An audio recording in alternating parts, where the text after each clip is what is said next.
This is a production of Hockey Night in Oswego, only on WTOP.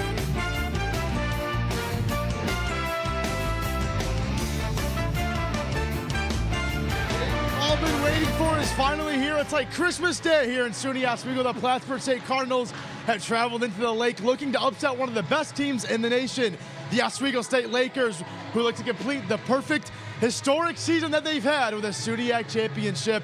Hockey Night in Oswego right here on WTOP 10.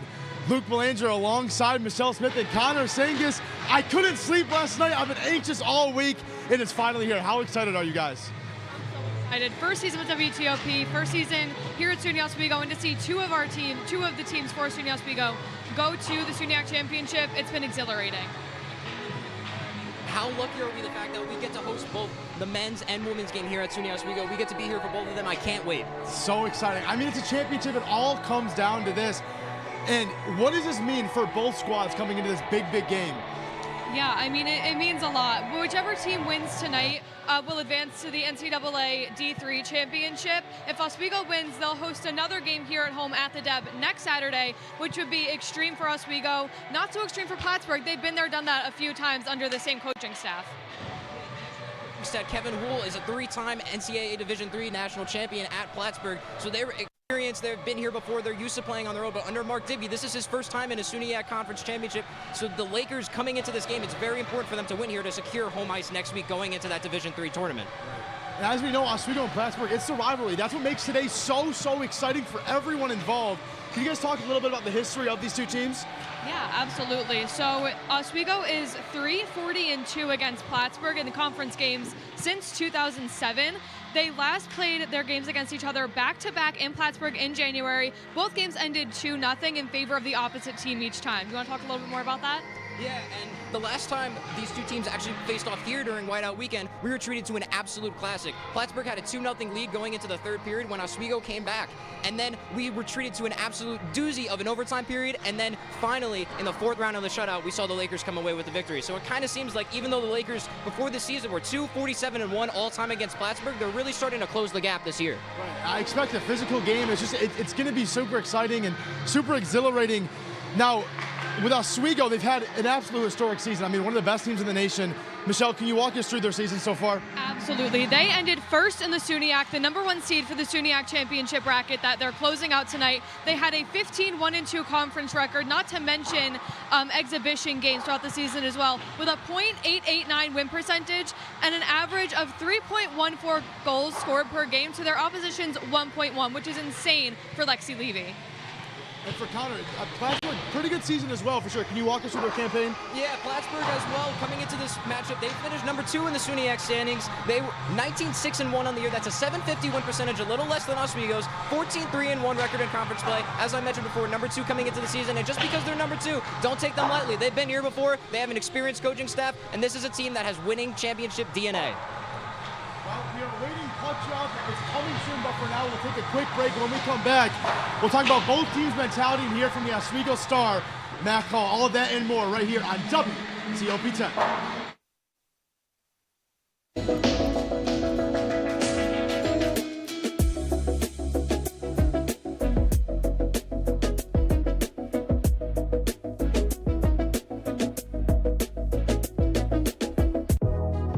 Welcome back to Major Discussions.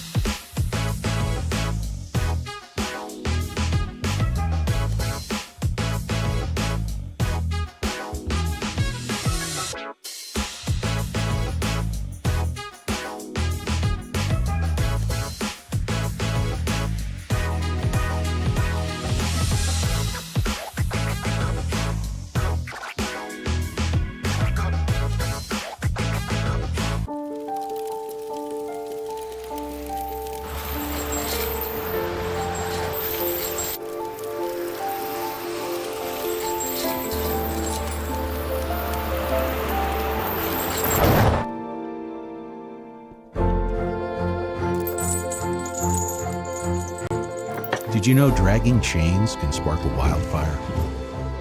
Only you can prevent wildfires. When I was in foster care, I never knew when I would have to move. so I always had my suitcase ready to go. Then one day, I was adopted. My new parents opened their hearts and home to me. My parents cook my favorite breakfast for me every morning. My parents take me on trips I never thought I would go on. They gave me a home and an even better reason to use that suitcase. My parents aren't perfect, but they're perfect for me. Hey there, I'm Al Roker, class of 76. Yes, way back in 76. Back when the earth was cooling. You're watching WTOP.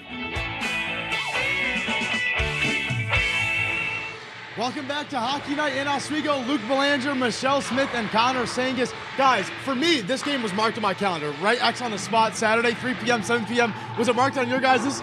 Absolutely. I mean, as soon as we saw both teams advance last weekend, I could not wait until Saturday at 3 o'clock. Right, we were all sitting in the control room, and we saw that Plattsburgh won the men's, and we saw that Plattsburgh won for the women, and they're coming to Oswego. I've been excited since. I haven't been able to sleep. So just as excited as we are, these teams are the same way. I mean, they've had all week to prepare. Their anxiety builds up. What do you think that Plattsburgh mentality is going into this big game? Do you want to take that one first? Well, I think even Plattsburgh has to really just be reminding themselves, hey, listen, we're not the favorite here. We're coming in ranked number 2, had a little bit more of a difficult road to get here, but they got to remember that this is in their DNA. This has been the bread and butter of that program under Kevin Houle. He's really just turned into the Nick Saban, the Coach K, even the Herb Brooks when he was at Minnesota. I mean, this guy has built a dynasty in his 22 years here at Plattsburgh, and they just have to buy into that tonight. Yeah, like Connor said, it's in their DNA. They are a historically better team than Oswego when it comes to these big games. But this older Oswego team is hungry. They know how to play in big moments, and they want that championship for their older roster. Right. Do you guys think that Oswego, they've almost anticipated being here, and do you think that is going to come in a little bit complacency, or do you think they're settled down and they know where they stand? I think that they're kind of settled into their groove for this season. They know that they're good, but they know that Plattsburgh is just as good in many areas of play, and they need to keep that in mind while also, playing to win and not getting too comfortable. Right. I couldn't agree with you more. I mean, when you have your arch rival that you already play 3 times a year, now we're heading into the 4th game that these teams have played. They know each other so well. They've watched the tape. They know what to expect. It's all just going to come down to execution. Right, and our very own Loudon Pratt, producer for this game, sat down with the SUNYAC Player of the Year, Mac Hall, about her mentality coming into this one. Let's take a look. For a long time, Plattsburgh was the sole champion team of that league until last year when the SUNYAC was the new league for the women's hockey team, and Cortland came out on top. And I think that it's more so of just making a name for ourselves and realizing and showing people that Plattsburgh isn't the team that is going to beat out all the SUNYAC teams anymore. They're not that team, and I think that that's just what we're trying to prove to ourselves. We've lost, and so I think that it's just something that we want to do, not only for our seniors on the team, but for the history and the future of the program. Today in practice, we worked on 6v5, so in case they pull the net, pull the goaltender, and have an extra player, or their power play, just defending against their power play. So just special team stuff. That's all we're changing. Other than that, it stays the same. We're doing the same things and trying not to change anything. Mac Hall, the senior, will be absolutely humongous in this game. She's played amazing all season, hasn't she? Absolutely. Mac Hall is currently sitting at 19 points in conference games, 8 goals, 11 assists, but even more shocking than that point total is her plus-minus rating. She is at a plus 12. She has been on the ice for 12 more Oswego goals than opponents' goals for this season. That is an insane plus-minus. Only 2 other players have the same or higher plus-minus on this team. 3 players on this team. That is absolutely phenomenal for this forward. I couldn't agree with you more. I mean, Mac Holt, she's led the team in points and goals all year long. She's their starting left winger. She is the biggest piece on this offense, and they really got to get her going today. Yeah, and she was just named SUNYAC Player of the Year, which is pretty insane. And Lexi Levy also named Goaltender of the Year in the SUNYAC. This team is just filled with stars, just absolutely filled with stars. Well, puck drop is creeping upon us. We will take a quick break, but when we come back, we'll hear from a couple of familiar faces. Don't move an inch. We'll be right back here on WTOP 10 Hockey Night. What's going on? Yeah, we go on at like 11:30. It's like no. What do you mean no? It's 10:30. 10:30? Yeah, it's 10:30. What do you mean it's 10:30? Hey, Don't touch that. That's my ladder. Hey, man. Whoa. Did you know this book was already discounted 10%? Wow. Wow. Get a close up with that one. Broadcast news. Look at that. Can we go back inside? I want to sleep in the studio again.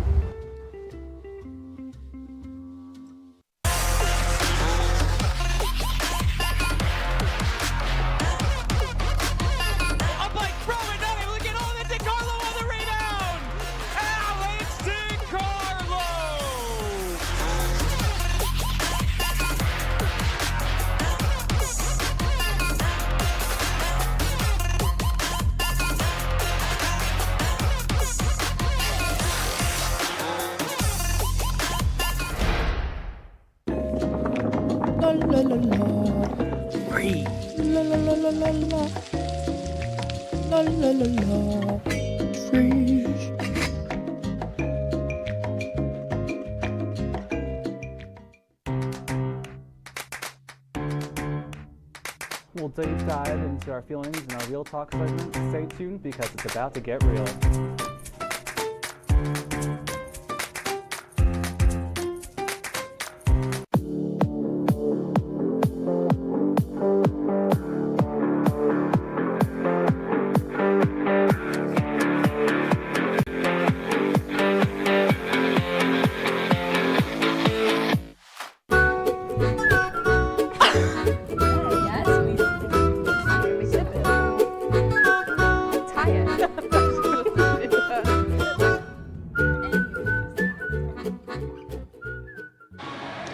Well, Oswego has never been more excited. It's been a fun day on campus. You can feel the energy in here. I can't wait. Last night I could not sleep. I woke up early this morning. It's like Christmas Day where you just wake up and it's so early you get like 5 hours of sleep and you're just up and excited. How excited are you guys? I mean, I can't even. I'm anxious. I'm jumpy. How excited are you guys? On a scale from 1 to 10, Luke, I'm at an 11. We've got double hockey in the Deb tonight. I'm lucky enough to work both games. It's extreme. You can feel the energy all week every time you walk past the Deb and saw these teams practicing. I mean, Luke, you mentioned being up all night. I couldn't fall asleep until 4 in the morning, man. I'm off of 2 cups of coffee right now. Let's go. Can we drop the puck now? We're having a ton of fun up here on the perch, but also having some fun down by the ice. Chris DeLuca, our very own. What do you got for us, Chris? It's got to be something good. Thanks, guys. The Oswego State Lakers women's hockey team has been on a roll this year. 15-1-2, the best record in program history in the SUNYAC conference. They took the SUNYAC regular season champ title. They steamrolled through Canton last week, and they're coming for the SUNYAC championship. But it's been a team effort, but there's been some highlighted players. Lexi Levy, 9 shutouts this season, the most in program history by any female goaltender for this women's hockey team. And not only that, she got goaltender of the year from the SUNYAC title. But she's not alone in those titles. Mac Hull got player of the year, going 11 goals, 12 assists for a total of 23 points. Elizabeth Cooley having 5 goals and 8 assists for 13 total points. She got rookie of the year. And then the coaching staff kind of got in on that titles as well. Mark Digby and Grace Schnorr got coaching staff of the year. But not only are the individual titles, they got the all-conference teams. For the first all-conference team, Lexi Levy, Mac Hull, and Simone Bednarik, who had 7 goals, 10 assists, 17 points in the season. They made the first team all-conference with Lauren Schell with an outstanding 25 blocks for her number 25, having 2 goals, 10 assists for 12 points. She made the second team all-conference. And then Elizabeth Cooley, she made the all-rookie team. They look to continue their historic season by punching their ticket to the NCAAs with a win tonight. But that's all from me. Back up to the people at the perch. Thank you, Mr. DeLuca. Oswego really has been super fun to watch. They've been good all year, but it starts with coaching. Can you guys give me a deeper look into the coaches for both of these squads? Yeah, Coach Mark Digby for the Oswego Lakers. He won 2 SUNYAC titles, assistant coaching for the Oswego men's team, and most recently he brought the women's Lakers team to the semis last season. He moved over to the women's from the men's in 2019, and this team they've had their ups and they've had their downs, but they have been overall pretty exceptional under Mark Digby's coaching. And I'll take Kevin Houle for Plattsburgh. I mean, before I get into it, I just want to correct the stat I gave earlier. I said he won 3 national championships with the Cardinals. He's actually won 7. So this guy is the real deal. In his 22 years as the head coach at Plattsburgh, they have not finished worse than 3rd in the SUNYAC playoffs, and that again holds true here. I mean, talk about consistency, guys. Yeah. Can Go ahead. I want to add about the coach for Plattsburgh. He is not only one of the most decorated coaches in the history of college hockey, he's also the winningest coach in history in all divisions of NCAA ice hockey. Wow. It just makes me more excited. I can't wait. But luckily for us, our producer, Lana Pratt, also sat down with the Oswego coach, Mark Digby. Let's see what Mark Digby has to say. It's been a pretty rewarding season. I think to look at where we started, back 5 years ago, and to have built it up to where we are now, it's pretty exciting. I think the seniors that we have, they bought into what the vision of this program was, right? Before there was really a lot of evidence to what it is that we were doing. Year over year, we've tried to make improvements, make things a little bit better for each incoming class. And so I think for the seniors that we have to be able to see the tangible results of the work and dedication that they've put in, I think it's pretty nice for them. It's been a long week, right? I think you get through Saturday's game with Canton, and it's like the countdown begins for 3 p.m. Saturday. And we've been trying to tell the players all week, like, slow the clock down a little bit. Let's just enjoy being here together and, having this extra week that we get to, not just prepare to play, but we get to practice together and we get to have a good time. And all of the development pieces that we've tried to put in place for this week, a lot of it's just been about enjoying the moment and being prepared to take advantage of the opportunity that we have, come Saturday. Digby has been the backbone for this squad all year, but who's also been the backbone? Lexi Levy. There are no words for Lexi Levy. She's led in 28 goals against in 25 games for a 1.57 goal against average and a .944 save percentage in her third season with Oswego. The word I keep resorting to here this afternoon is exceptional, but I don't think that there's another word to describe Lexi Levy. Correct me if I'm wrong. Exceptional. That's what I like to use. And then Chloe Lewis for Plattsburgh have been really big as well. Yeah, certainly as we take a look across the ice and we see number 30, Chloe Lewis. Before I get into her stats, she is a sophomore, so these numbers that she is putting up, I can't imagine what she's going to do over the next 2 years of her career. But through 26 games played, she's 19-6-1. She gives up less than 1 goal a game, .92 goals against average, and a .952 save percentage. She's had 10 shutouts on the year. Yeah, she's been incredible. I think it might be a game of the goalies. I mean, the two are just incredible. But more coming up on Hockey Night in Oswego. The pregame show, we will give you some players to keep your eyes on and our predictions for the SUNYAC championship matchup. All that after these messages.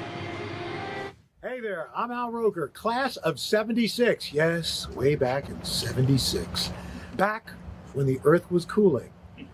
You're watching WTOP.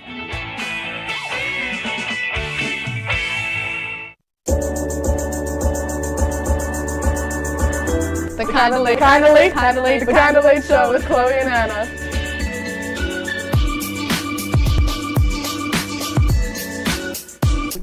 Like licorice, Twizzlers, absolutely nasty. The thought of turkey is just nauseating. I think you're wrong, is what I think. You think I'm wrong a lot of times. I do think you're wrong a lot. When you look at the number of disasters in the U.S., chances are every area will deal with some kind of emergency in the next decade. And between school, sports, and social lives, chances are you won't be with your kids when it happens. Will they know what to do? Ready.gov/kids has the educational tools and information to make the conversation easy. When the time comes, chances are they'll feel prepared, not scared. So talk with your family today.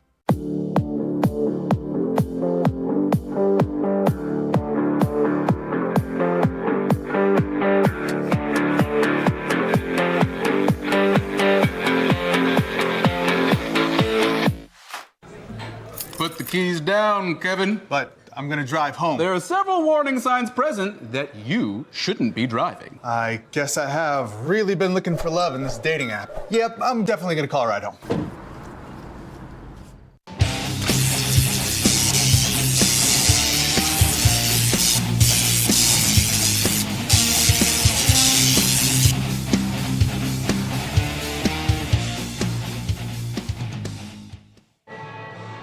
Puck drop is just minutes away, and we welcome you back into the Deb. Luke Belanger, Michelle Smith, and Connor Sangus with the big game. There's got to be some people that you guys are watching. Connor, for Plattsburgh, who do you see? I'm going to start with Chloe Lewis. I mean, we just talked about her. But one stat that I was hesitant to give out because I wanted to do it in this segment, she has allowed 1 power play goal all season. That is astonishing. When you look at Lexi Levy, I believe she's led in 7. Yes, she has. She's led in 7 power play goals. So the big contrast, not only in terms of the special teams difference, but Chloe Lewis, my player to watch.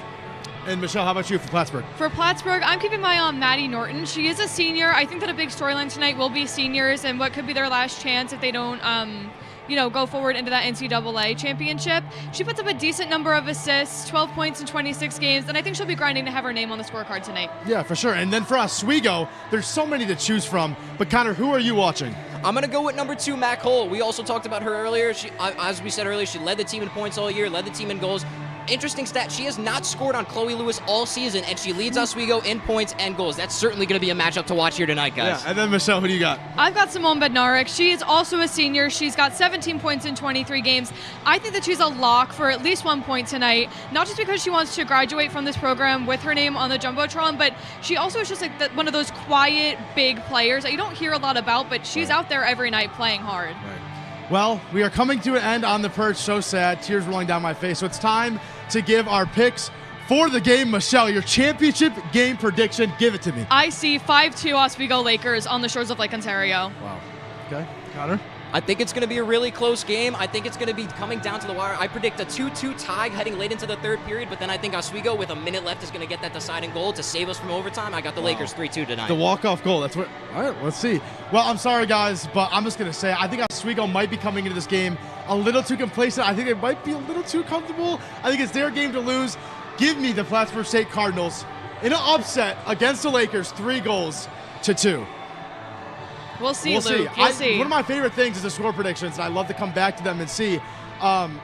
Money, anyone? $5? $5? Well, that's all for us. We will see you at the first intermission report. Luke Belanger, Marcel Smith, Connor Sangus, thank you for hanging out with us. Puck drop for the SUNYAC Championship is next on WTP10. But first, Rob Finger, Jason Samsel, and the Steve Lear press box. Hello, Rob. Hello, Jason. Thanks, guys. It's been quite the build-up to a game like this. Boy, oh boy, the Plattsburgh State Cardinals, both the men's and women's teams, have made their way to the 315, to the shores of Lake Ontario. And it's going to be quite a day of hockey, isn't it here, Jason? Yeah, Rob, you said it best. Whiteout 2.0 in the Deborah F. Stanley Arena. I couldn't be more excited. And it's going to be 2 great games between 2 great storied programs tonight.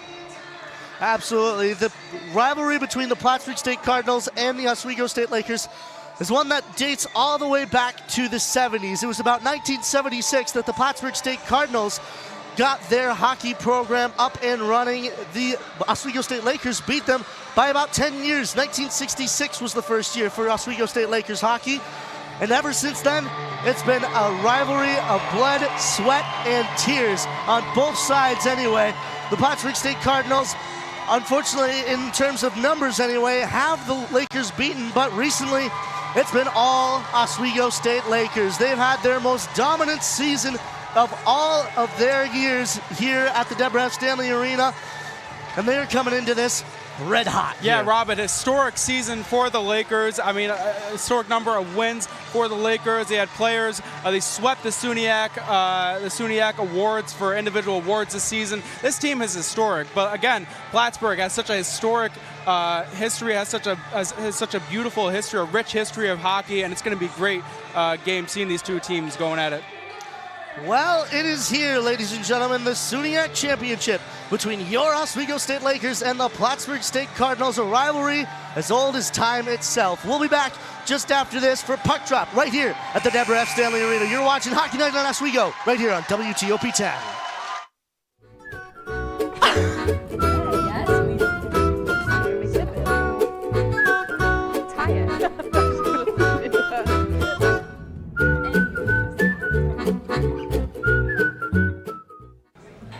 Put the keys down, Kevin. But I'm gonna drive home. There are several warning signs present that you shouldn't be driving. I guess I have really been looking for love in this dating app. Yep, I'm definitely gonna call a ride home.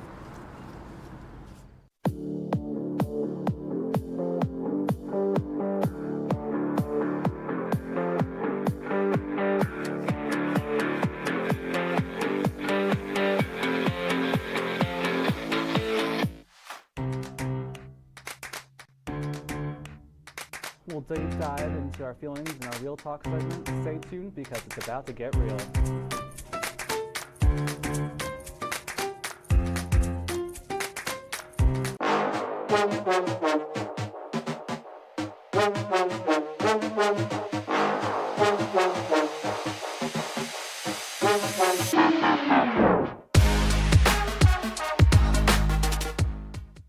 What's going on? Yeah, we go on at like 11:30. It's like No. What do you mean no? It's 10:30. 10:30? Matt, it's 10:30. What do you mean it's 10:30? Hey, don't touch that. That's my ladder. Hey, man. Whoa. You know this book was already discounted 10%? Wow. Wow. Get a close up of that one. Matthew, Look at that. Can we go back inside? I want to sleep in the studio again.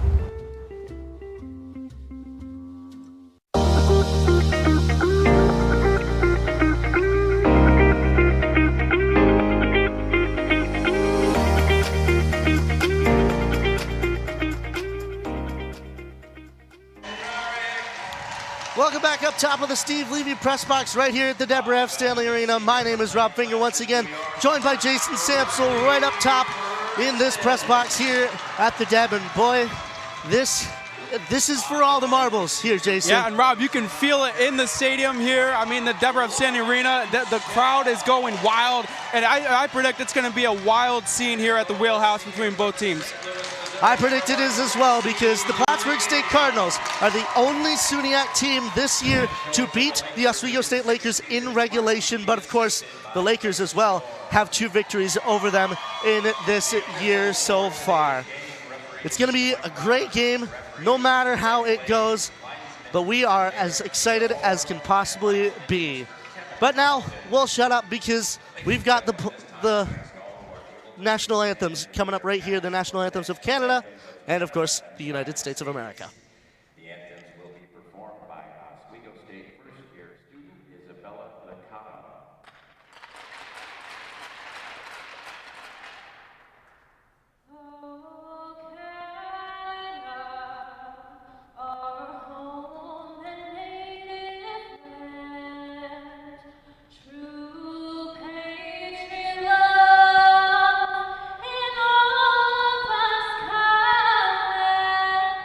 With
with that, another exciting edition of Oswego State Lakers hockey will commence here at the Deborah F. Stanley Arena on the shores of the Great Lake Ontario.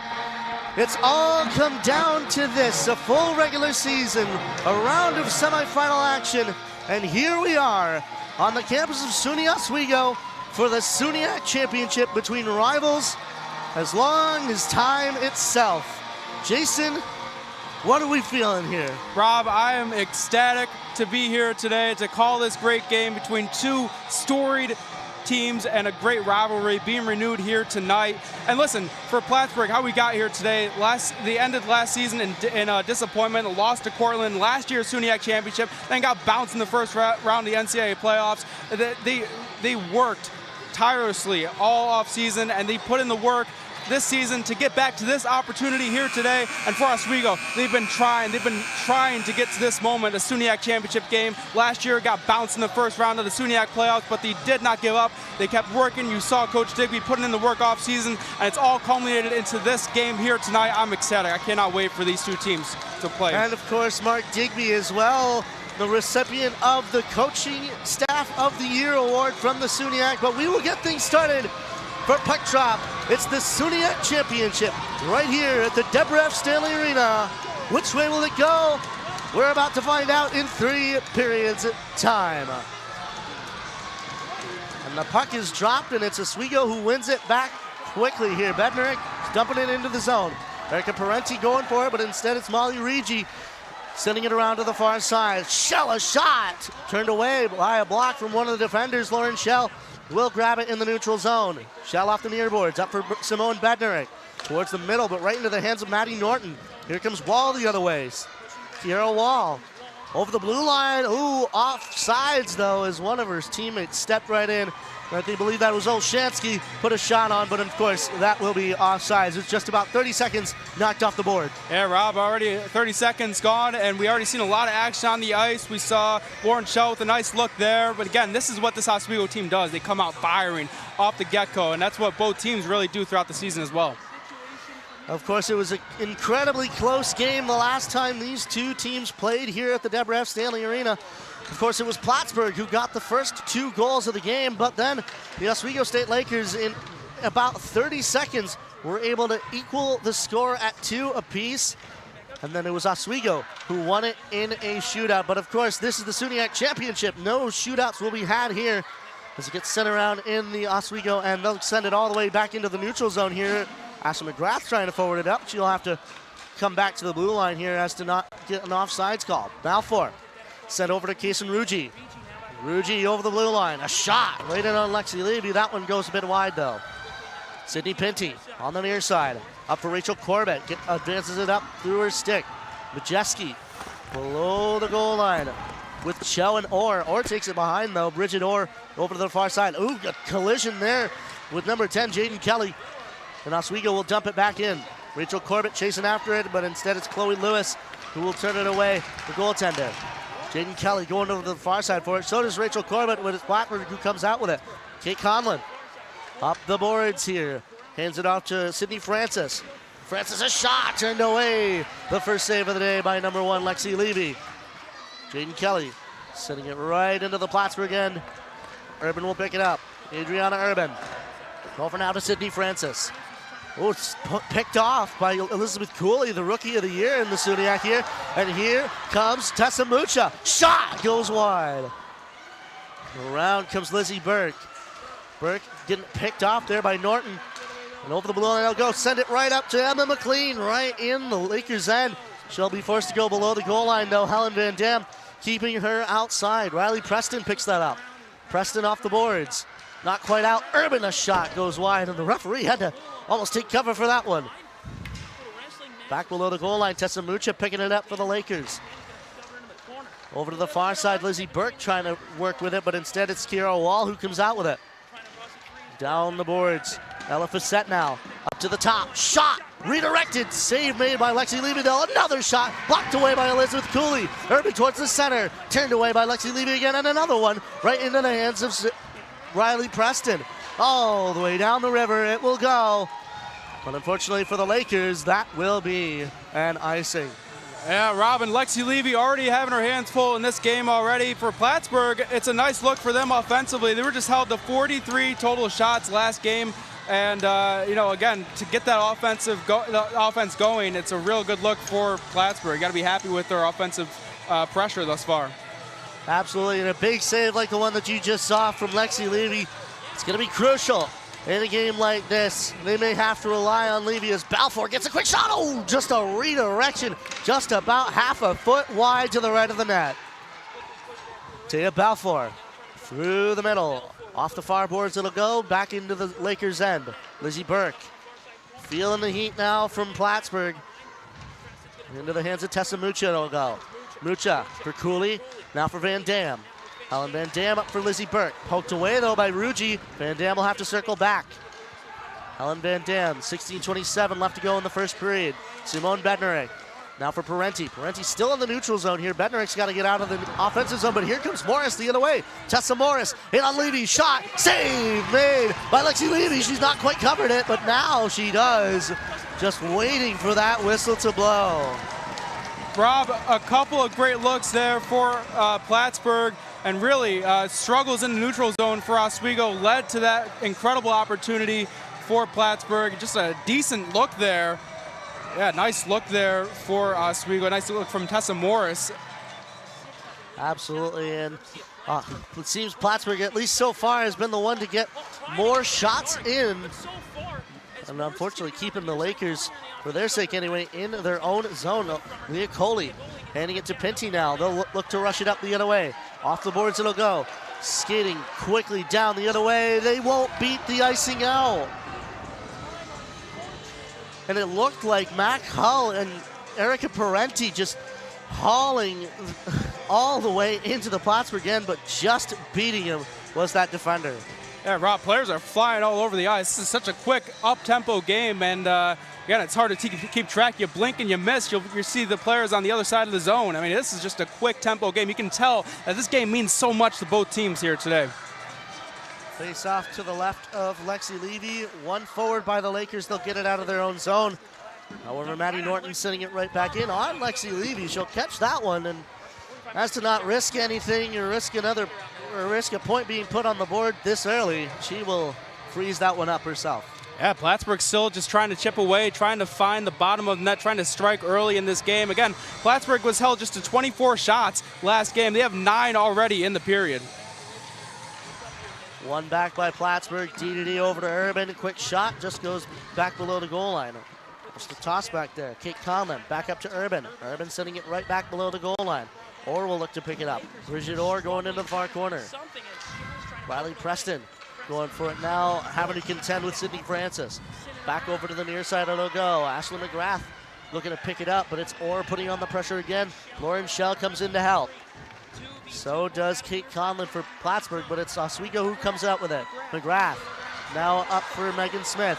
Into the zone, they'll go. Oh, but Kirkostas was just half a stride over the blue line, and that rush gets stopped up with an offsides call. Yeah, it was a very close call there, Rob. But again, I think for Oswego, what's really unique for Plattsburgh is they are responding to the physicality that the Lakers are giving to Plattsburgh right now. In most cases this season, Oswego has been the dominant team physically, and now to have a team that can match your physicality like Plattsburgh, it's a very unique situation for Oswego. One that they will have to contend with for the next 2 periods as well, as Plattsburgh just looking to essentially dominate these first 5 minutes here. But here comes Helen Van Dam looking to change that situation. Around below the goal line. Past Forsyth, it'll go into the hands of Rachel Corbett. She sends it towards the center, but it's off the skate of Ella Fassett. Below the goal line it'll go. Forsyth forwarding it into the near corner. Ella Prosek sending it all the way back around to the far side. Leah Coley will keep it in. Coley taking it below the goal line herself. Gianna Majeski below the goal line. Fassett almost pinning her to the boards there. And Tessa Mucha gets turned over as well by Balfour. Majeski looking to take it away. But it's Mucha getting it up the boards into the hands of Ella Prosek, unfortunately for her. Sydney Pinty stopping at the blue line. Balfour picks it up at the red line, however. Over to the far side, just looking for a little bit more room. She'll enter the zone. Oh, but we've got an offsides call from this near linesman. Yeah, Rob, again, I think Both teams really trying to feel each other out in this game thus far. We've a couple minutes, 6 minutes gone by in this game. It's just a nice back and forth affair, but again, this is crucial now. Winning the face-offs. Who can win the face-offs in this game? It's going to be crucial to control the tempo of this game. That one won back to Sue-Ann Chell. It'll go back into the Lakers' end here.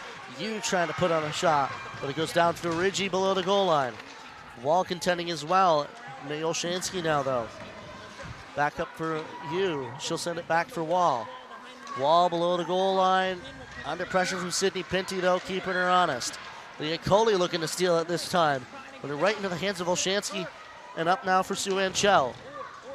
Below the goal line, it'll go for Molly Ricci again. Ricci for Wall. No shot will come, though. Elizabeth Cooley will take that away. Here come the Lakers the other way. Dumping it into the zone after the red line. 4 of the 5 will get a change. Leah Coley, the only exception. Here comes Sue-Ann Chell for Plattsburgh. Up the boards, Mac Hull will look to reverse that with the help of Erica Parenti. The Plattsburgh sends it right back into the Lakers' end, and Lauren Schell will make sure that that one's an icing.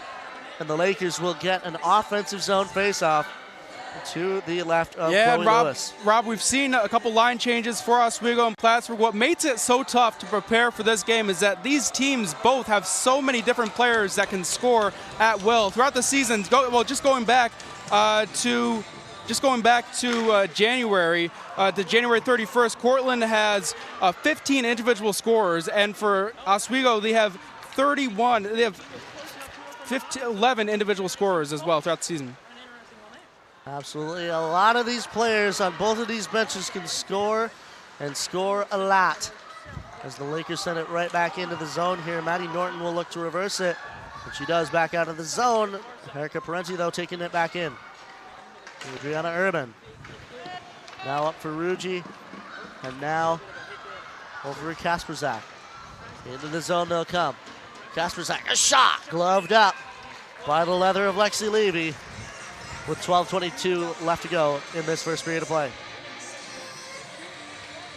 So still no score. 7 shots on goal, though, registered for the Plattsburgh State Cardinals here, Jason. And you got to wonder what Mark Digby on the bench of the Oswego State Lakers is thinking about this one, because the Lakers are not usually in situations like this. Yeah, Rob, it starts at the defensive end of things. It starts with breaking up passes like we just saw right here. Having these breakaway opportunities are crucial for Oswego to try and get back into this game. Adriana Urban, though, trying to get it up for Sydney Francis, but it'll go off her sticking into the near corner. Francis looking to center it, but under pressure from 3 of the different of the Lakers. Francis coming up the boards. Ooh, pinned by the boards by Megan Smith. Up the boards, it'll go and out of the zone. Urban, though, sending it right back in. Into the far side now. Shea Jazeel picking it up. Long stretch pass for Ashley McGrath. She'll grab that and send it into the Plattsburgh end. Balfour picking it up. Taya Balfour leaving that for Maddie Norton.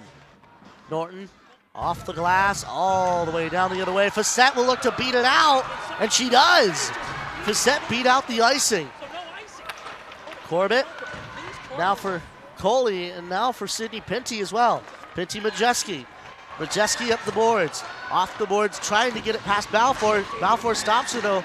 And ooh, Prosick putting on a hit on Sydney Pinty right in front of the Lakers bench. Just sending a message there. Through the middle it'll go. Ella Facette picking it up. We know she's got speed. She'll send it right into the Lakers end. Lexi Levy, though, will choose to cover, but instead she'll hand it to Sydney Pinty. Pinty up for Majeski. Centers that. Jaden Kelly will forward it, but it's into the hands of Forsyth. Forsyth for Rigi. Now for Olshansky. Towards the center for Wall, but it's Shell who will get it back the other way. Taya Balfour in the Plattsburgh end. Off those far boards past Olshansky. She didn't quite corral it, but now it's Wall coming the other way. Kiara Wall into the corner. Under pressure from Lizzie Burke, and back up now for Sue-Ann Cho at the blue line. A shot! Save made by Lexi Levy. Didn't quite catch it, but she's able to cover. Rob, this is getting a chippy over here for both sides. I mean, we've seen a lot of checks here. We've seen a lot of crunches here. Just a lot of players getting blasted in this game. And again, I think it's just the physicality has been the story of the game thus far for Plattsburgh, being able to respond and match the physicality that Oswego has brought in this game so far. Yeah, and we saw the hit right in front of us here on Sydney Pinty. So Plattsburgh bringing the heat so far as Elizabeth Cooley hands it right in for Lizzie Burke. She'll dump it into the Plattsburgh end. Pass to the net of Chloe Lewis, Sue-Ann Cho, off the boards, up for Olshansky. Olshansky through the middle, off over the blue line. Tried to hand it to Regi, but Burke was tying her up. Around back down below for Wall. Preston looking to steal it away, and so does Tessa Mucha. It'll be Riley Preston taking it. Preston under pressure, though, from Emily Kasperzak. Up the boards for Elizabeth Cooley, and out of the zone it'll go. Sue-Ann Cho will have to regroup. Cho through the middle, walks it, sends it for Morris now. Tessa Morris around. Van Dam gets it off for Mucha. Mucha looking to get it out, hands it right through the sticks to Bednarik. What a pass that was. Bednarik looking to just corral it and keep it while her team changes. But Kasperzak will force that into the zone. Lexi Levy stopping that, hands it to Hull. Back Hull, right into the hands of Kasperzak. No shot will come this time. Ruji trying to get a shot on, but instead it'll go below the goal line. Simone Bednarik, up the boards it'll go. And keeping it at bay is Urban, but the Lakers will send it right in for Orr. Bridget Orr, over to the far side for Maddie Norton. Sent right in. Into the near corner it'll go. Pinty getting it up the boards at the hash marks, and through the middle it'll go. Getting it back is Orr. Sending it right back into the Lakers' end. Leah Coley. Coley all the way up for Megan Smith here on the near side. Smith in the zone. Forced to go below the goal line for it. Taya Balfour trying to pick it up. Asa McGrath, though, helping her out. Up the boards. Passer, and oh, Balfour just grabbed the head of Megan Smith there and forced it down. My goodness.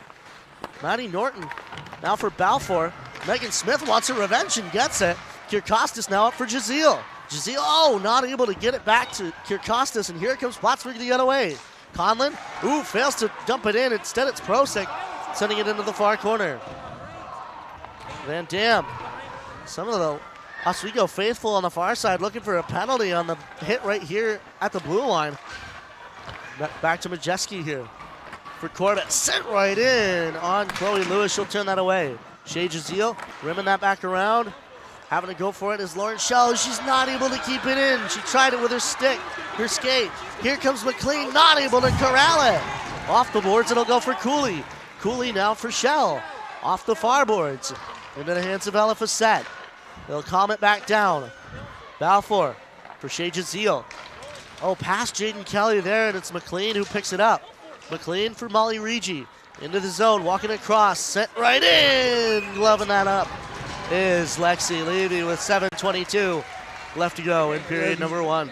Yeah, I mean, listen, what Plattsburgh is doing so well is just being able to limit the passing game for Oswego, and that's really where their offense thrives at. They thrive on their passing ability. Throughout the season for Oswego, they had 84 goals. Only 5 of them were unassisted, Rob, and all the shots we've seen so far have not been set up by other players. They've just been taking one-on-one opportunities. Kira Wall trying to get it past Lauren Shell there, but she's unable to. Instead, it'll be Erica Parenti just trying to get it out here, and batting that out with her hand was Molly Regi. But because that's back towards her end, that'll be no hand pass. Back for Regi again. Regi for Wall. Off of her stick, right into the hands of Riley Preston. She'll send it back the other way. Though, over for Sue-Ann Shell. Now for Regi through the middle. Off the far boards it'll go. Down below the goal line. Shell around for Riley Preston. Preston for Bednarik. Bednarik, ooh, stolen away by Morris. It'll go to the center, but Shell will keep that back towards the near boards. Lauren Shell under pressure there from Melody Kasperzak. Morris will take it away. Bednarik, though, trying to keep it at the red line, but instead Plattsburgh will send it right back in on Lexi Levy's net. Oh, but it's Plattsburgh who gets it. Kasperzak not able to corral it. No shot will come. Bednarik right up for Shell. Shell for Smith. Smith for Mac Hall in the middle. She sends it right in. She'll go get a change, and forcing to cover that was Chloe Lewis. We'll send it down to Chris DeLuca, who's down at ice level. Chris, what do you got for us? Thanks, guys. Who am I here with today? Zachary. Zachary? Nice to meet you, Zachary. So I got a couple questions for you. How excited are you to be watching your team in the SUNYAC championship? I'm really excited. I'm hoping they pull the win. Absolutely. And do you have a favorite player on the team? Probably Kira Wall, number 34. All right, and what do you think the final score today is going to be of this game? Let's see. The final score, I don't know. That's hard. Any number out there? Let's see. 3-2. 3-2 in favor of Plattsburgh? Yeah. All right, you heard it here first, folks. Back to you guys in the box. Thank you very much, Chris. And you got to notice as well the jersey of that man, the Plattsburgh Roadrunners, a little youth team right in the city of Plattsburgh. Many of their players always go to Plattsburgh State Cardinals games right there at the Ronald B. Stafford Arena. Of course, they know it. That's the field house. But a lot of youth hockey very strong up in the North Country. Right on in on Morris or Chloe Lewis, and she will cover that one right up with 5:19 still left to go in period number 1. And Rob, I'm not sure if that was really an intentional setup for Megan Smith, but nonetheless, it was able to find Leah Cooley here. A little awkward of a pass, but again, that's the best look that we've seen from Oswego thus far. That's their best opportunity that they've had so far, and that's really what's going to come down to. This is a chess match, Rob. Both teams can play defense, can play lockdown defense. It's just about finding those little cracks, those opportunities, and taking advantage of those opportunities. Speaking of opportunities, a big one there for Corbin and Majeski, but like you said, it's very much high-speed chess here at the Deborah F. Stanley Arena. We've got a penalty coming up on Jenna Majeski for that hit on Kira Wall. And that'll be the first penalty of the game, and boarding is the call. Boarding is the call from our referee. Wow, I feel bad for Sierra Wall there for Plattsburgh. Going into the wall from Jenna Majewski. I mean, this was just, oh my goodness. Slow-mo does not do it justice, Rob. That was an intense hit for Sierra Wall, and I'm glad to see that she's okay and the play continues. And as a result of that, the Lakers will now have to kill off the penalty for the next 2 minutes here. Being put on the back foot. Mac Hull, though, making quick work of it, sending it all the way back down towards Chloe Lewis. Norton picking it up. Maddie Norton up the far boards, sends it up for So Young Yu. Now for Wall. Sierra Wall for Maddie Norton. For So Young Yu. Back up for Yu at the blue line. Across for Norton. Norton walking, shot, save made by Lexi Levy. Turns it away. Bednarik trying to get it off the boards, but it's Morris heading for Olshansky. May Olshansky up for So Young Yu. Across for Maddie Norton. So Young Yu at the top. Shot just goes wide. Riley Preston will look to get it back below the goal line.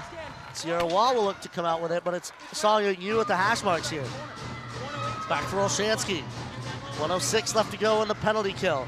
Yu over for Norton. Shot gloved up by Lexi Levy. And boy, how did she see that with 3 defenders right in front of her, Jason? Yeah, it's unbelievable. She has a third eye, honestly, Rob. Lexi Levy is just an incredible. She's the best goalie in the SUNYAC. But again, this style, this offense set that we've seen from Plattsburgh is sort of reminiscent of what we've seen throughout the season. In the first opening minutes, we saw a lot of slap shots being taken, a lot of just shots just being taken at rapid fire. But again, to slow things down, that's when Plattsburgh's going to find their opportunities to score. A little chaotic opportunity right in front of Lexi Levy. For the Lakers, though, thankfully, they're able to get out unscathed here. Megan Smith trying to contest with it right here. Katie Demirs sending it into the zone. 40 seconds left in the penalty on Jenna Majeski. Plattsburgh coming the other way, over off the fireboards. Helen Van Dam picks it up. Van Dam trying to handle it, but it rolls off her stick. Sydney Pittsy right into the head of one of the Plattsburgh defenders. It'll go back into the Lakers' end here.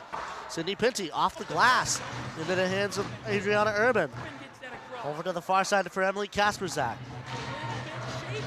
Kasperzak dumping it in. She's got Ruji. Kasperzak shot gloved up by Lexi Levy. Boy, wow, what a big save from Lexi Levy here with just 8 seconds left in the penalty on Jenna Majeski.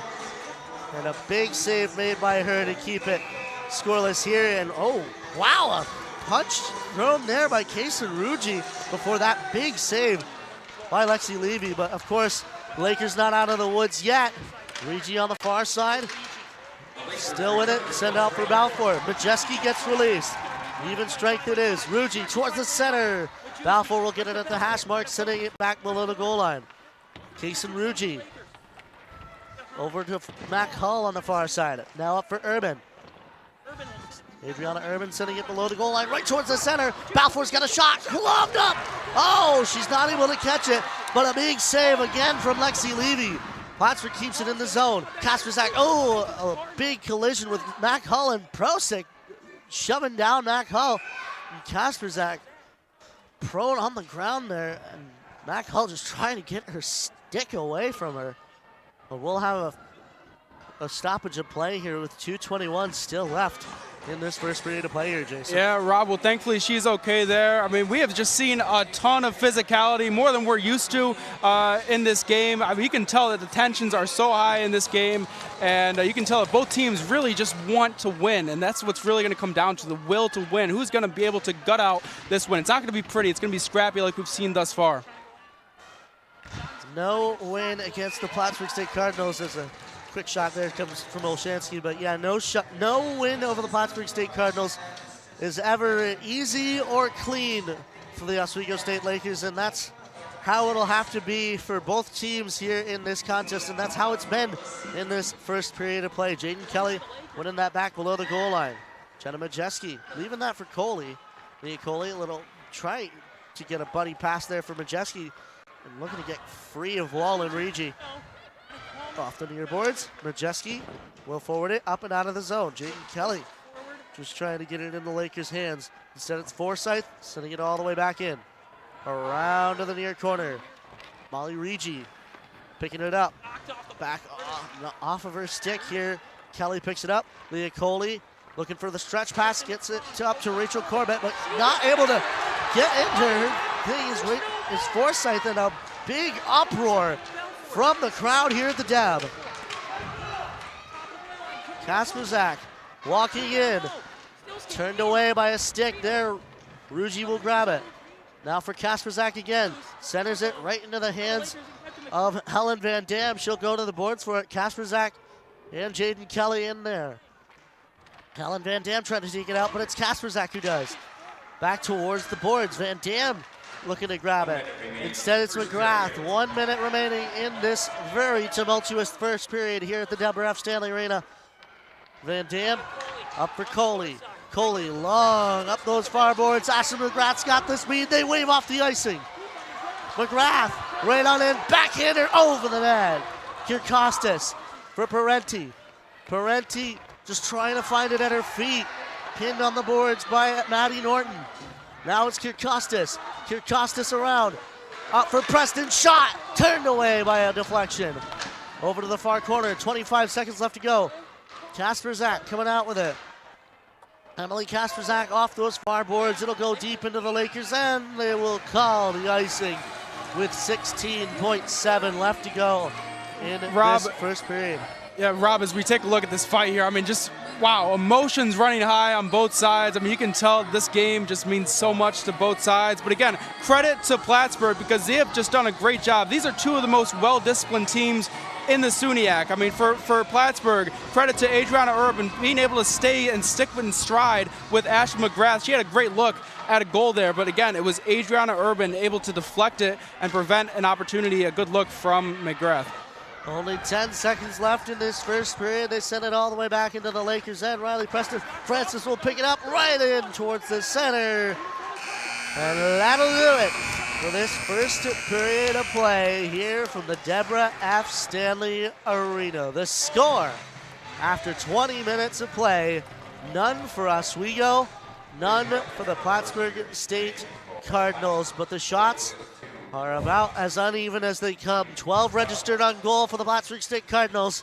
Only 2 so far for the Oswego State Lakers. Those coming a little bit later in the period here, Jason. Yeah, and Plattsburgh State, the story for them is just setting the tempo early on. They outshot Oswego State 24-9 in this opening period. Again, they just controlled the tempo of the game. They were able to match Oswego's physicality, and you could tell there were some nerves on both sides. That's why we saw a hot start for both teams. But again, what's going to be crucial is this second period, this third period, when you're able to slow the game down and execute your offense. And listen, for Oswego, they have a great saving grace in Lexi Levy. 14 saves in that first period. I mean, she's a wall. She does not allow anything to get through her, and she had her hands full. that first period, but she stood tall, and credit to Oswego and to Plattsburgh as well. They both stood tall defensively. Oswego had a couple breakaway opportunities, but they both stood tall, and again, the score remains at 0 apiece.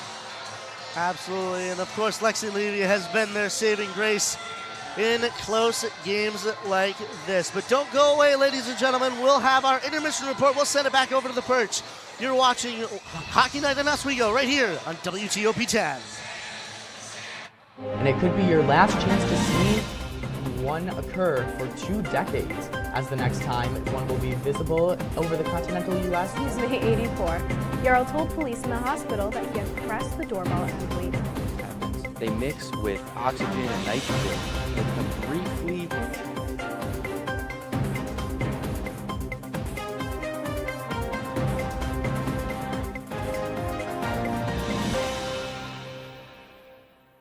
What's going on? Yeah, we go on at like 11:30. It's like No.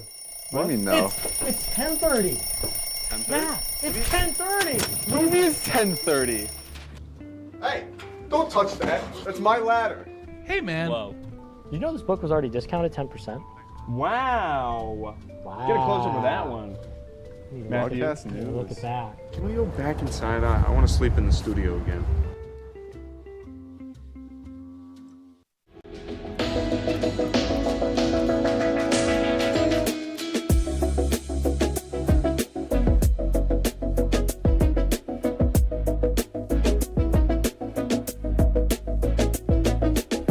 When I was in foster care, I never knew when I would have to move, so I always had my suitcase ready to go. Then one day, I was adopted. My new parents opened their hearts and home to me. My parents cook my favorite breakfast for me every morning. My parents take me on trips I never thought I would go on. They gave me a home and an even better reason to use that suitcase. My parents aren't perfect, but they're perfect for me.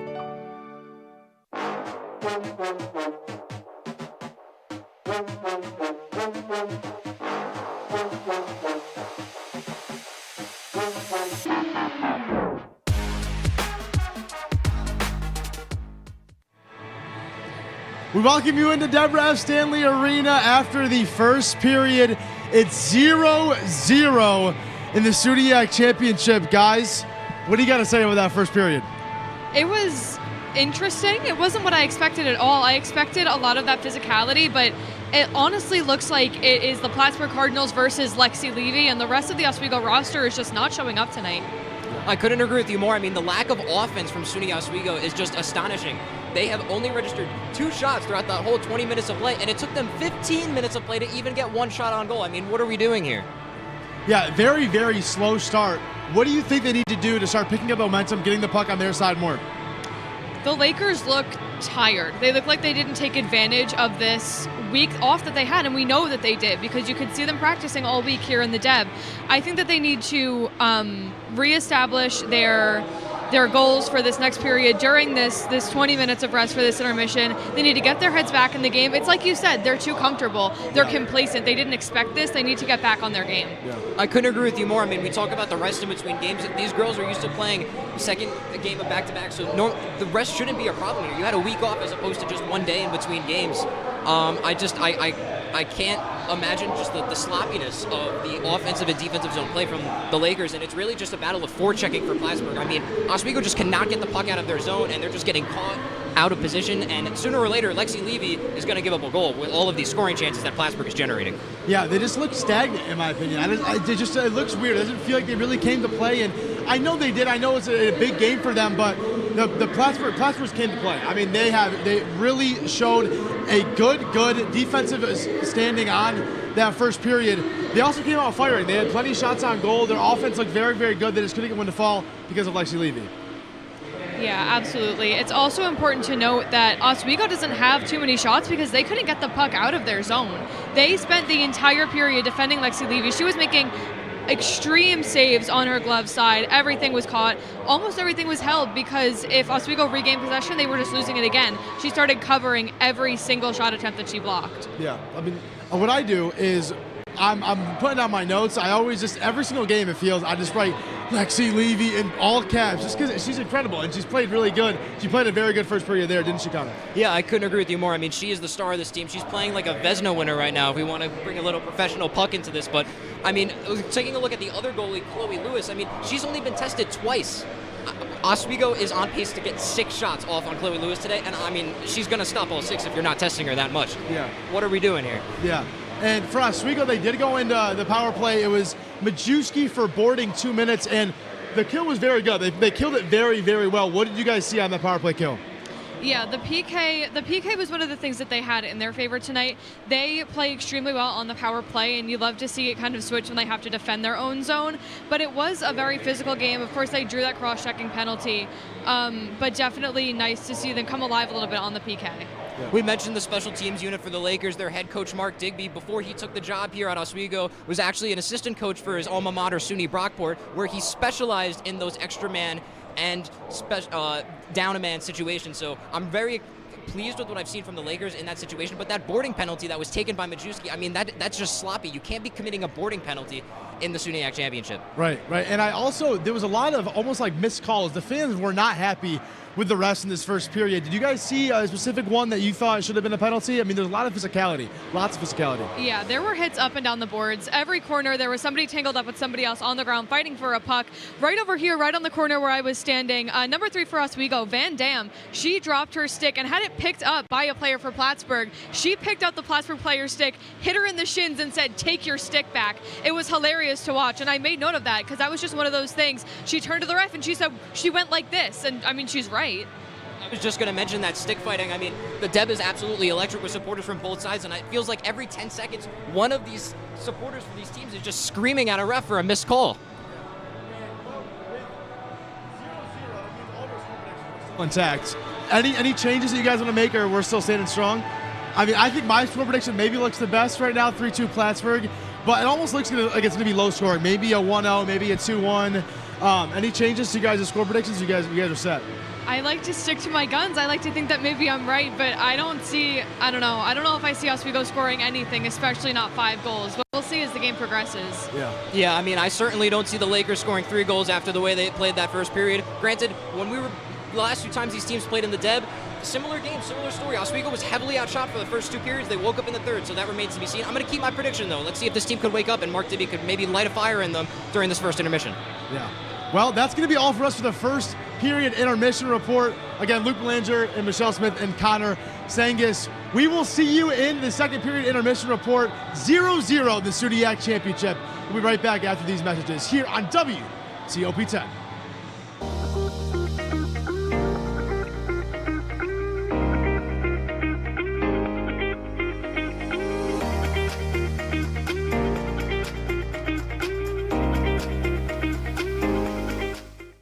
What's going on? Yeah, we go on at like 11:30. It's like no.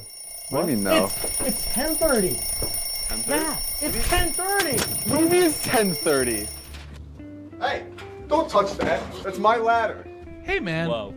You know this book was already discounted 10%? Wow. Get a close up with that one. Matthew, look at that. Can we go back inside? I want to sleep in the studio again.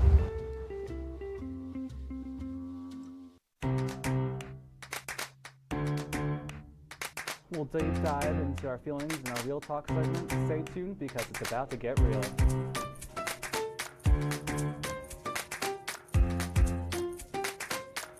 When I was in foster care, I never knew when I would have to move. So I always had my suitcase ready to go. Then one day I was adopted.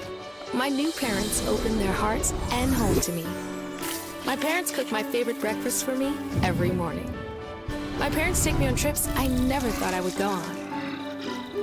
They gave me a home and an even better reason to use that suitcase. My parents aren't perfect, but they're perfect for me. Welcome back to Major Discussions.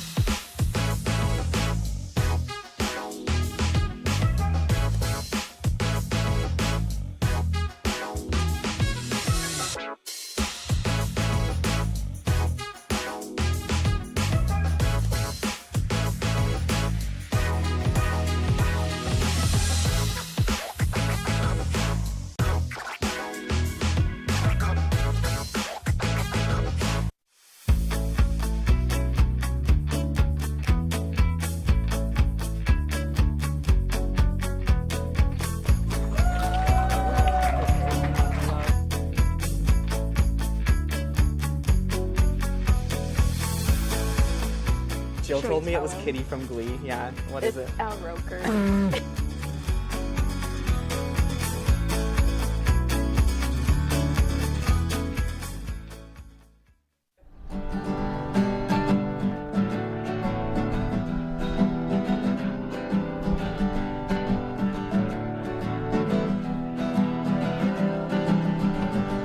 We're here for you, we're here for you. This is your channel too.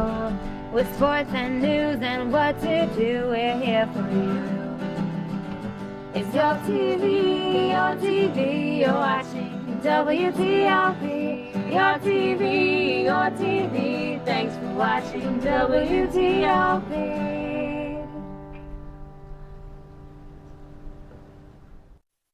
What's going on? Yeah, dude, we go on at like 11:30. It's like No. What do you mean no? It's 10:30. 10:30? Yeah, it's 10:30. What do you mean it's 10:30? Hey, don't touch that. That's my ladder. Hey, man. Whoa. You know this book was already discounted 10%? Wow. Get a close up with that one. Matthew, Look at that. Can we go back inside? I want to sleep in the studio again.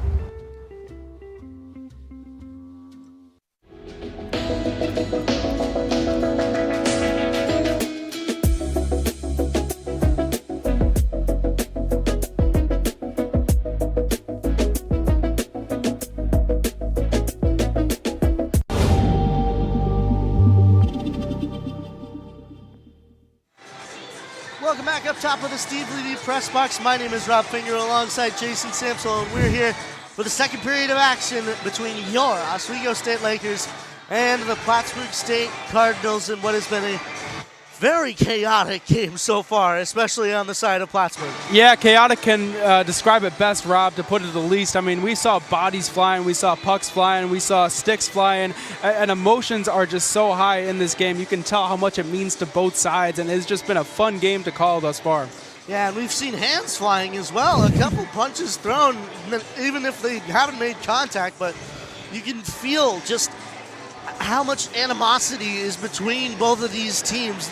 There's it's almost a deep-seated hatred for the other school. Like, it's not just a rivalry between the two men's teams, it's also between the two women's teams. Like, people from Oswego hate everything about Plattsburgh with a passion, and people from Plattsburgh hate everything about Oswego with a passion. And for me as well, just because I have essentially allies on both sides, it's always something amazing to see. Here, Jason. And Rob, it's funny because I expected a slow start in the first period, but that was the exact opposite that what we saw from Plattsburgh. And you know, I think if you're Kevin Houle, you got to be proud of your players because again, in the last game they were held to just only 23 shots. In that first period, they had 24 shots. So again, you got to be really impressed with Kevin Houle. If you're Kevin Houle, with your players, just doing a great job applying the pressure and matching the physicality that Oswego applied, and that we've seen throughout the game as well, throughout the season for Oswego. Kevin Houle, a man who needs almost no introduction, one of the winningest coaches in D3 athletics history, a man who at one point in his life was part of the Montreal Canadiens organization. He also has some hardware from the IIHF as well.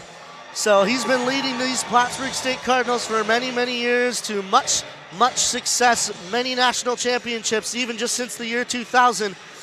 But also on the side of the Oswego State Lakers, a lot of success in their coffers as well. As we come back onto the ice for period 2 of action, you gotta wonder as well, talking of Mark Digby, just what he said to these Oswego State Lakers in that intermission here, Jason. Yeah, well, if you're Coach Mark Digby, you're saying to your players, listen, we've been in situations throughout the season that have adversity. We've been through adversity throughout the season, throughout last season, and really as a coach for Coach Digby, he's been in situations that have been difficult for him. This is his first time ever playing in a SUNYAC championship game, first time ever coaching in a SUNYAC championship game. But again, I think it's just relying on your upperclassmen, relying on the experienced players in this game, and again, just sticking with your game plan, and the execution is going to become crucial for this game. And we will get the second period started in earnest here, and it's Oswego taking it into the Plattsburgh end fairly quickly here.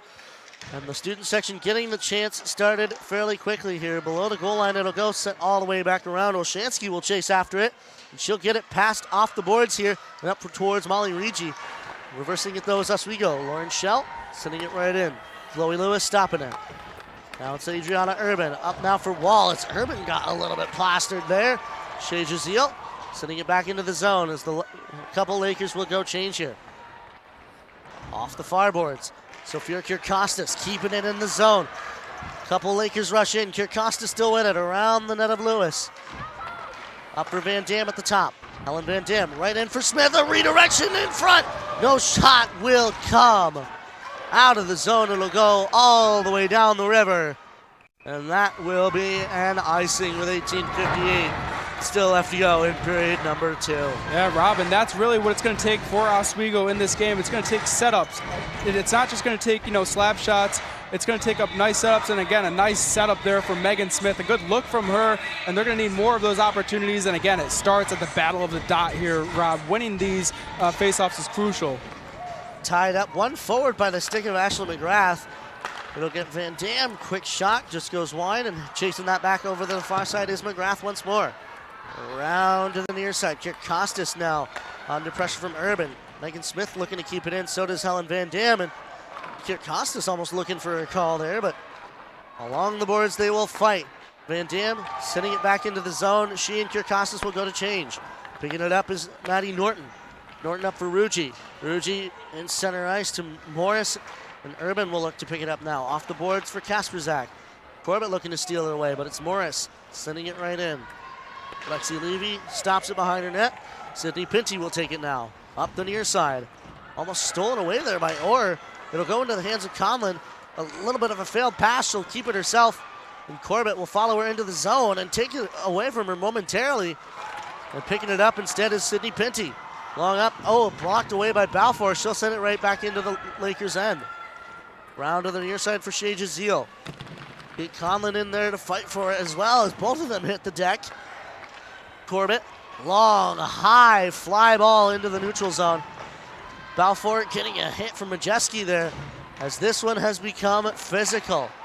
Lizzie Burke sending it in. Forsyth picking it up. Megan Forsyth off the boards. Rachel Corbett keeps it in. Trying to keep it along the boards. Now it's Burke. Down for Mucha. Tessa Mucha. Up now for Pinty. Pinty a shot. Blocked away by Cooley's stick. Elizabeth Cooley tried to rim it back around, but it's Mucha sending it around. Lizzie Burke down towards Elizabeth Cooley. Plattsburgh, though, sending it back up the boards. Leah Coley was the one taking a shot. It just goes wide. Pinty looking to keep it in at the hash marks.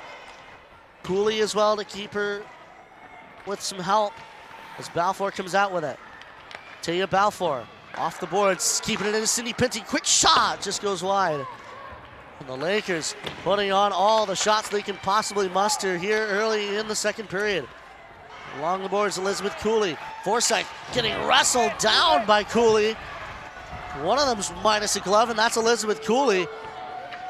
As I believe that's Parenti right in on the boards there, just trying to keep the puck away from Plattsburgh. Mac Holland to help her out. It's Parenti who comes out with it. Erica Parenti up the boards now for Coley. Coley keeps the line, sends it back down the boards, and below the goal line it'll go right into the hands of Taya Balfour though. Balfour coming the other way. Off the boards from Plattsburgh. Preston, now for Hull. Mac Hull, down for Parenti. Parenti in for Bednarik. Bednarik just trying to get it. Mac Hull sent right in, out, turned away by Chloe Lewis. Erica Parenti, now for Molly Rigi below the goal line. Rigi around for Wall. Having to contend with Bednarik though in the far corner. Megan Forsyth for Sue-Ann Cho. Cho back up the boards, it'll go for Wall. Sierra Wall. Oh, almost stolen away by the Lakers. Here they come the other way. Mac Hull almost got her stick on it, but it's Molly Rigi taking it the other way. Having to go to the far boards for it. Riley Preston keeping her at bay. Rigi though handing it to Saw Young Yu. Yu in the zone. Around the net of Lexi Levy.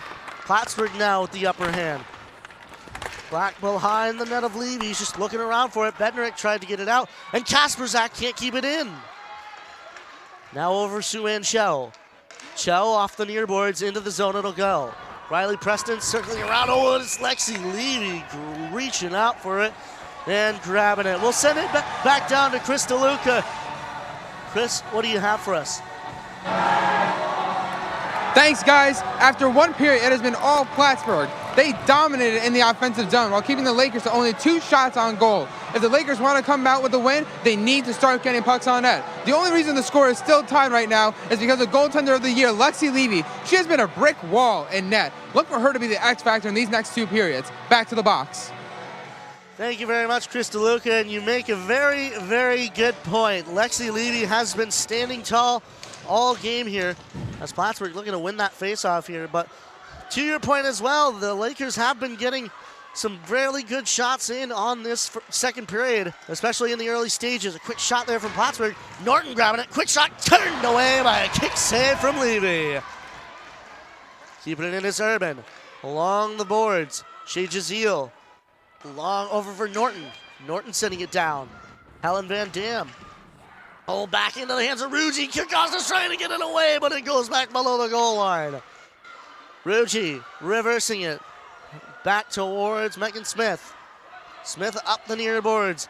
Takes it herself. She's got some time. Reaches the red line and lets it go for Ashley McGrath in the zone. Megan Smith and Ashley McGrath fighting for it. McGrath looking for a change. Here comes Francis. Sydney Francis all alone. Sent in. Turned away by Lexi Levy. Over to the far side.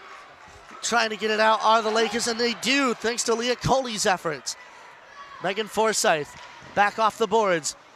Now up for Sydney Francis again.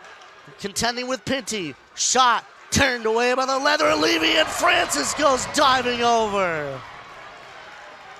Wow, what a sequence of events here, Jason. Yeah, Sydney Francis with 2 back-to-back opportunities for her. She had numbers advantage both times, but again, Lexi Levy just being a wall for Oswego. It is so difficult to get anything past her, and she has just been crucial for Oswego. She's playing heroics here tonight. Yeah, and that snow-covered uniform of Sydney Francis just showing how hard both of these teams are going. As Plattsburgh will win that face-off back. Prosick sending it back down to McLean. McLean below the goal line. Around back for Riley Preston now. Up the boards it'll go. Forsyth keeps it in, sends it back to the far corner. Orange Shell. Now McLean. McLean, all for Prosick. Stolen away by the Lakers. Here comes Rachel Corbett, I should say. Dumping it into the zone. Taya Balfour under pressure from Corbett now. But it's Plattsburgh getting it high and out of the zone all the way down.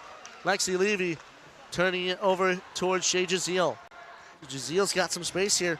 She'll look to put some jets on her. Make a long pass all the way over to Lizzie Burke. Hops over her stick though. Saw Young Yu will grab it. Yu over Sue-Ann Shell.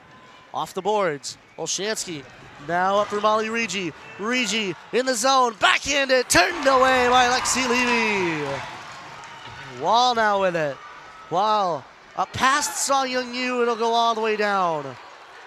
12:47 left to go in this second period of play. Saw Young Yu now over Sue-Ann Shell. Shell, ooh, bobbled that in the corner. Hands it back over to Yu. Saw Young Yu now up for Wall. Sierra Wall, the woman who wears the A. Dumping it into the zone. Sydney Pinty around the far corner. Looking over her options. Tries to find Parenti, instead finds Coley. Now it'll go into the Plattsburgh end. Norton, though, reversing. Up the boards it'll go. Parenti for Coley. Coley out for Hull. Hull back off the boards for Bednarik. Here comes Simone Bednarik. Shot turned away by the leg of Adriana Urban. Now Ruji looking to get it out of the zone. Oh, Shell couldn't whack at it. Back in the neutral zone here. Just crashing against the boards. Here comes Erica Parenti dumping it in. Grabbing that, Adriana Urban. Off the far boards. Up and out of the zone. Up for Kasperzak. Emily Kasperzak under pressure from McGrath, who shuts her down.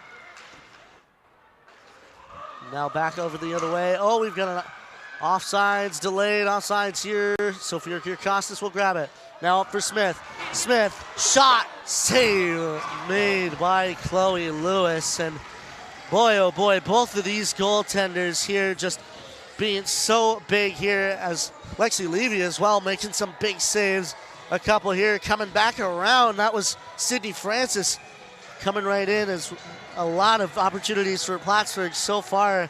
And both sides, both goaltenders have had to turn away many a shot so far. Or up for Sydney Francis again, now on Helen Van Dam. Van Dam swipes it away. Helen Van Dam getting it out of the zone, having to go for it herself, as Kate Conlon will grab it and coil it back for Plattsburgh. Balfour for Orr.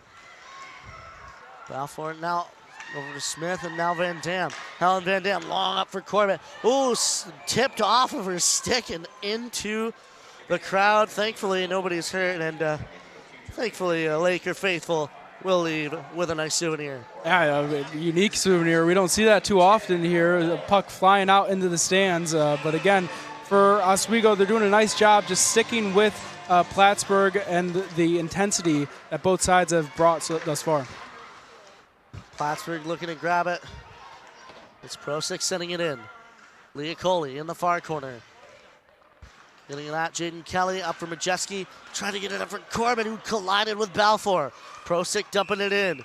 Oh, and that's an offsides. I believe it was Facette that was just a half step over, and that'll be another offsides here with 10:38 left to go in the second.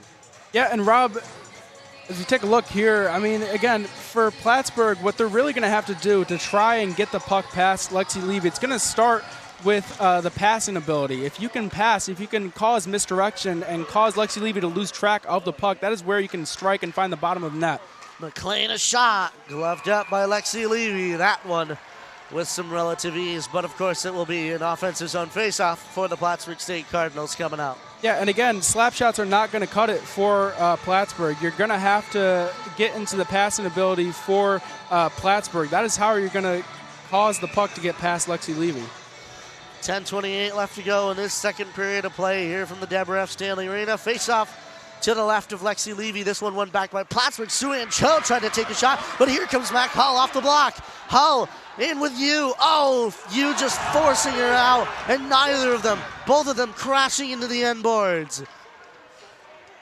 Wall now for Olshansky on the near side. Flipping it into the zone. Below the goal line it'll go. Olshansky around the far boards it'll go for Bednarik. Trying to get it past Molly Rigi. Out of the zone it'll go. Parenti for Hull. Hull for a racing Lauren Shell. Dumping it in. Urban coming out with it. Adriana Urban looking over her options. Up for Ruggi now. Ruggi off the boards into the zone. She'll go. Tries to center it, but it's off a couple Lakers skates. And getting it out instead is Lizzie Burke, who off the fist there. It looked like Lauren Shell. It looked like she punched that one down. Nonetheless, Plattsburgh will grab that in their own end here. Tessa Morris. Oh, stolen away by Tessa Mucha. The other Tessa on the ice. Coming in. Backhander. Oh, what a big opportunity. Just goes wide.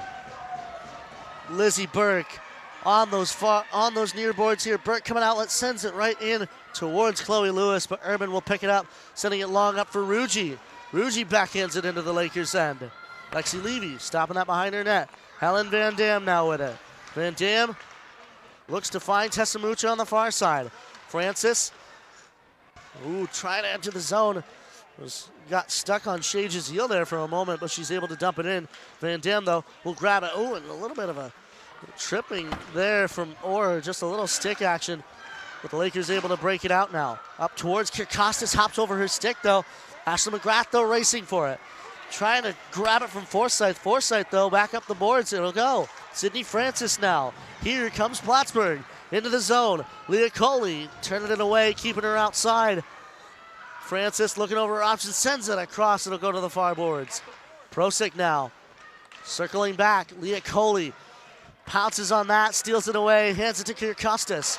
Sophia Kirkostas dumping it in, the captain. She'll go to get a change. Tia Balfour. Now for Megan Smith. Smith back off the boards for Facette now. Facette for Balfour. Balfour to Prosick. Prosick off the boards, now up for McLean. Emma McLean in the zone, coming around the net of Lexi Levy. Up the boards it'll go. She's looking to send it back to Sue-Ann Cho, but it's into the hands of Megan Smith. Now up for Corbett. Corbett in the zone, sends it right in. Oh, a rebound is there. Backhander from Jaden Kelly, just could not get much mustard on it. Saw Young Yu taking it the other way. Dumping it all the way back into the Lakers' end. Lauren Schell off those far boards, and Corbett will just, does she get her stick on it? Yes, she does. Wow, what an effort by Rachel Corbett just to nullify the icing. Now it's Saw Young Yu playing with it. Yu, now for Norton. Maddie Norton over Saw Young Yu. Yu for Wall. Up the boards it'll go for Molly Regi. Regi under pressure from Simone Bednarik. Instead coming out with it is May Olshansky. Now it's Regi. Shot, just goes wide. Ellen Van Dam. Up for Jaden Kelly through the neutral zone here. Norton though handing it to Urban. Off the far boards it'll go. Reversing that is Jazeel. Now it's for Van Dam. Van Dam long up for Erica Parenti. She's got a shot, she'll take it, just goes wide. Mac Hull trying to keep it on the boards there, but Wall will come out with it. Now up for Rugi on the near side. Kaysen Rugi with speed into the zone. Makes a move. No shot will come. Over to the far side. Sydney Pinty looking to get it back to Urban. Urban at the top. Shot. Redirected. Shot. Just goes wide. Back towards the center. And Lexi Levy will cover that one up. We'll send it down to Chris DeLuca. He's down at ice level. Chris, what do you got for us this time? Thanks, guys. It's safe to say that this has been a super physical game so far. Down here along the boards, I've seen players diving over goalies, players getting bashed into the walls, punches thrown, overall very aggressive behavior. Now this is the atmosphere of Oswego versus Plattsburgh hockey. These teams do not like each other at all. Both teams are trying to wear down the opponent. The question is, who will break first? Only time will tell. Back to the boys in the box. Thank you very much, Chris. And of course, the rivalry between Plattsburgh and Oswego, a storied and bloody one that is. Rugi, though, taking it back off the boards. It'll go off the net of Lexi Levy. Tessa Mucha looking to corral it. Morris toward the center. No shot will come. Balfour winds up and blocked by Cooley. Balfour coming around. Tessa Mucha, just a little bit of a trip up there. The Plattsburgh crowd wants that one. Here comes Tessa Mucha. 2-on-1 with Lizzie Berg. Oh, they'll just get over the blue line and have to dump it in. Forsyth around for Orr this time. Bridget Orr. Up the far boards it'll go. Right into the hands of Riley Preston, though. She'll reverse it, sending it all the way down. And that'll be a waved off icing. Forsyth grabs it before the red line. McGrath up the boards. Here comes Sydney Francis. Off the boards it'll go. Into the zone, she'll chase it. Lauren Schell keeping her honest. Megan Smith reversing it. Schell will grab it. Schell up for Kierkostas. Kierkostas to McGrath. McGrath in the middle. One-on-one with you. A quick shot turned away. Poked away by Chloe Lewis. Grabbing that, Kate Conlon. Conlon back around. Sue-Ann Schell. Plattsburgh State over to the far side for Bridget Orr. And that'll go right into the Plattsburgh bench. And we'll have the first stoppage of play here in a minute here with 4:37 left to go in this second period. Yeah, Rob, the secret of the game that both teams are trying to find is how do you crack the code? How do you find the bottom of the net? It's not going to happen in these one-on-one opportunities. You got to distribute the puck. You got to find opportunities. Again, these teams are so evenly matched, and that's one thing that is just so crucial to understand. These teams just know each other, and the buildup of both these teams is so similar, and it shows here on the ice. Absolutely, as Van Dam just able to keep it in, but she hands it right into the hands of Molly Regi. Regi through the center, grabbing out is Jaden Kelly. Now up for Corbett, trying to flip it to Majeski. Majeski looking to get it below the goal line. It's Regi, though, coming out with it. Corbett toward the center. No shot will come. It'll go to the far boards. Sierra Wall up for Olshansky. Turning it away is Shea Jazeel. Jazeel through the middle. Right for Wall, though. She'll hand it to Urban. Urban for Norton. Norton for Kasperzak. It'll just go past her stick and in below the goal line for Pinty. Sydney Pinty for Erica Parenti now on the near side. Sent up towards Simone Bednarik. Oh, but that's a high sticking call on Simone Bednarik. Oh, and Rob, look out. Oh, boy. Emotions running high. It was almost fight night here in the wheelhouse. Yeah, Adriana Urban wanting a little bit of smoke here at the Deb. Yeah, and Rob, that's one thing that we just can't emphasize enough. These two teams just don't like each other. As we see there, it's just getting chippy. We saw it in the first period. It's translating here in the second period. These teams just flat out don't like each other. It's a deep-seated rivalry, this one that words can only seldom describe. Mac Hull taking it back for Forsyth. Parenti trying to get a shot on, but it goes back to Forsyth on the near side. Kasperzak now coming into the zone. Kasperzak around. Coley keeps her outside, just deflecting the puck out of the way. Simone Bednarik now for Leah Coley. Coley up for Parenti. Parenti to Coley. Tried to get it to Pinty, who was calling for it. It'll go back off these near boards. Taya Balfour will go for it. Balfour up the far side. Off the stick there of Tessa Morris. It'll go all the way down the river once more. And that will be icing with 2:52 left to go in period number 2 here, Jason. Yeah, and Rob, I'll tell you what, if you're both of these teams are a coach's dream here. You just have so many players in your bag that you can just take out anytime, and we've seen so many players for both sides having opportunities, taking shots here. It's so evenly matched here, and it's incredible to see the different cast and characters stepping up here tonight. Yeah, and you mentioned coach's dream as, of course, Kevin Houle taking a little bit of offense to the call that was made by one of the referees here, having a chat over on the Plattsburgh bench. And a man as experienced as Kevin Houle, you sometimes may want to understand him. Mucha coming into the zone. Stolen away by Kate Conlon. Here comes Plattsburgh. Bridget Orr. Elizabeth Cooley trying to keep her at bay. Over to the far boards it'll go. Into the skate there of Kate Conlon. Boards battle over on the far side. Flipped right back in by Plattsburgh. Conlon will look to grab it. Lauren Schell leaves that for Riley Preston. Preston off the boards. And sending that all the way down is Lizzie Burke, but a little bit too far. That will be an icing now with 2:04 left to go in period 2. Yeah, and Rob, we mentioned the casting characters for both teams.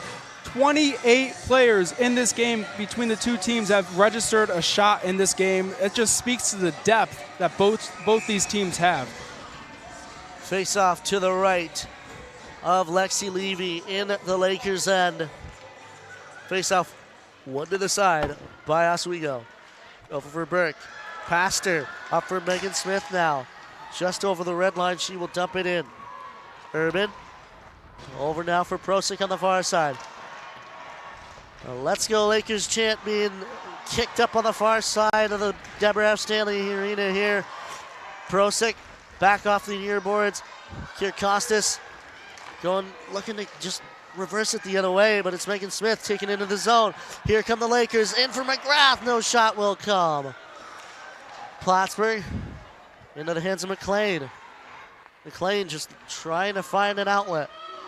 Off the backboards, over for Urban on the far side. Majeski coming in quickly. High fly ball into the neutral zone again.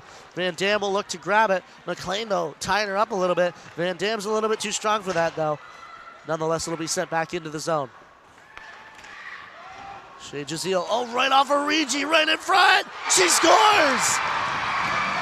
Molly Rigi on her knees, putting the puck right in the 5-hole of Lexi Levy. Wow, and Rob, we talk about the different players stepping up in big moments. Riley Rigi, her 6th goal all year, and again, just cashing in on the opportunity ahead of her. A broken up pass, as we see here, just a broken up pass. And again, it was all Molly Rigi, just able to sneak the puck past Lexi Levy, putting it top shelf. And again, Plattsburgh striking first. And that may be a very crucial goal in this contest with two very great goaltenders on either side. This one was always going to be low scoring. Majeski in the zone. Corbett, just less than a minute to go here. Corbett just looking to get any sort of shot they can. Balfour just pinning her on the boards. Wall will come out with it. Sierra Wall right into the hands of Leah Coley. Coley still with it. Dumps it in, hands it right into the hands of Molly Ricci, our goal scorer. Sierra Wall, 18 seconds left to go in the period here. Off the boards, and I believe that one went right into the Lakers bench, and they'll grab that. Coach Digby will hand that right to the linesman. And boy, oh boy, yeah, some physicality there from, I believe that was Taya Balfour on the far side. Just 12 seconds left to go in period number 2 here. Plattsburgh with the edge, 1-0. Balfour just looking to eke out the time. Tessa Morris now 1 second for Ruggi, but she runs out of time just on the breakaway. The score after 40 minutes of play here, 1 for the Plattsburgh State Cardinals, none for the Oswego State Lakers. And the ones on the Plattsburgh side of things are very happy with that one, making about the 4-hour journey down here to Oswego from the capital of the North Country there. Yeah, well, Rob, the story of the period was really just, going prior to the last minute of this period was just how evenly matched both sides were. In terms of shots, it was Oswego State slightly outshooting Plattsburgh 15-14, but again, it all came down to a wonky pass being deflected, and again, it came down to Molly Ricci cashing in and making the score a 1-goal advantage for Plattsburgh. And speaking of Molly Ricci, we'll send it down to Chris DeLuca, who's down in the player tunnel with Plattsburgh's own Molly Ricci. Chris DeLuca, what do you got for us? Thanks, guys. I'm here with Molly Ricci. Molly, how does it feel to get the first goal in the championship game? It felt really good. It was something we needed. We played really good the first period, had some moments in the second where we weren't so good. So that goal just will get us the momentum for the third that we need to finish this game. Absolutely. Speaking of that first period, you guys were peppering the Oswego State Lakers with shots on goal, yet there was nothing going. Was there any frustration on the bench? And if so, how has this goal really alleviated that stress? Yeah, it's hard. The goalie plays good rebounds. The D were playing good down there. So we just had to focus on getting those rebounds and digging deep down there in front of their goal to put one in. This goal really did it for us, and it was what we needed. Absolutely. And now going to the third period, how do you guys ensure to keep this goal over the Oswego State Lakers and come out on top as SUNYAC championship? The same thing we did with the Portland game. We just have to focus on our defense first and lock down in the D zone, and then the offense like that will come, and just playing what we know. Absolutely. Thank you so much, Molly. Back to you guys up in the box. Thank you, guys. Thank you very much, Chris. And boy, oh boy, like I said, that is going to be one of the most crucial goals in this entire contest. In a building filled with Lakers fans and Plattsburgh State Cardinals fans here. Jason, what is on the menu here for this third period? Rob, anything and everything is possible here in this third period. Again, I think for Molly Ricci, just great job for her to be able to flip the script going into the third period with a 1-goal advantage. Just a sigh of relief if you're the Plattsburgh Cardinals. And a big sigh of relief, but they, of course, are not out of the woods yet. We've still got 20 minutes of action right here from the Deborah F. Stanley Arena. Don't go away, ladies and gentlemen. We'll send it back over to the perch. You're watching Hockey Night in Oswego right here on WTOP 10.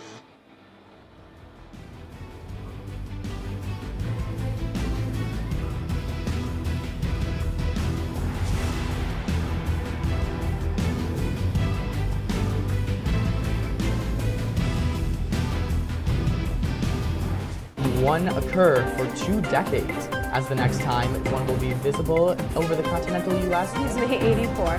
Yarrow told police in the hospital that he had pressed the doorbell and waited. They mix with oxygen and nitrogen and become briefly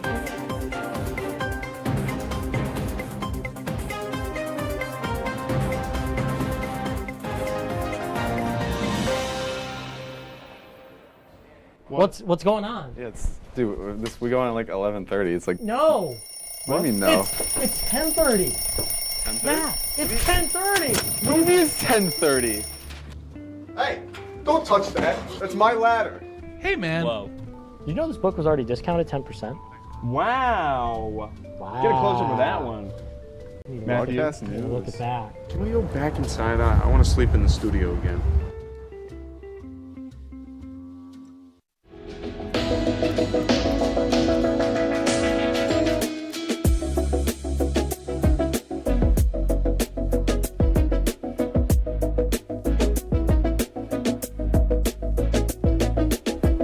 When I was in foster care, I never knew when I would have to move. So I always had my suitcase ready to go. Then one day I was adopted. My new parents opened their hearts and home to me. My parents cook my favorite breakfast for me every morning. My parents take me on trips I never thought I would go on. They gave me a home and an even better reason to use that suitcase. My parents aren't perfect, but they're perfect for me.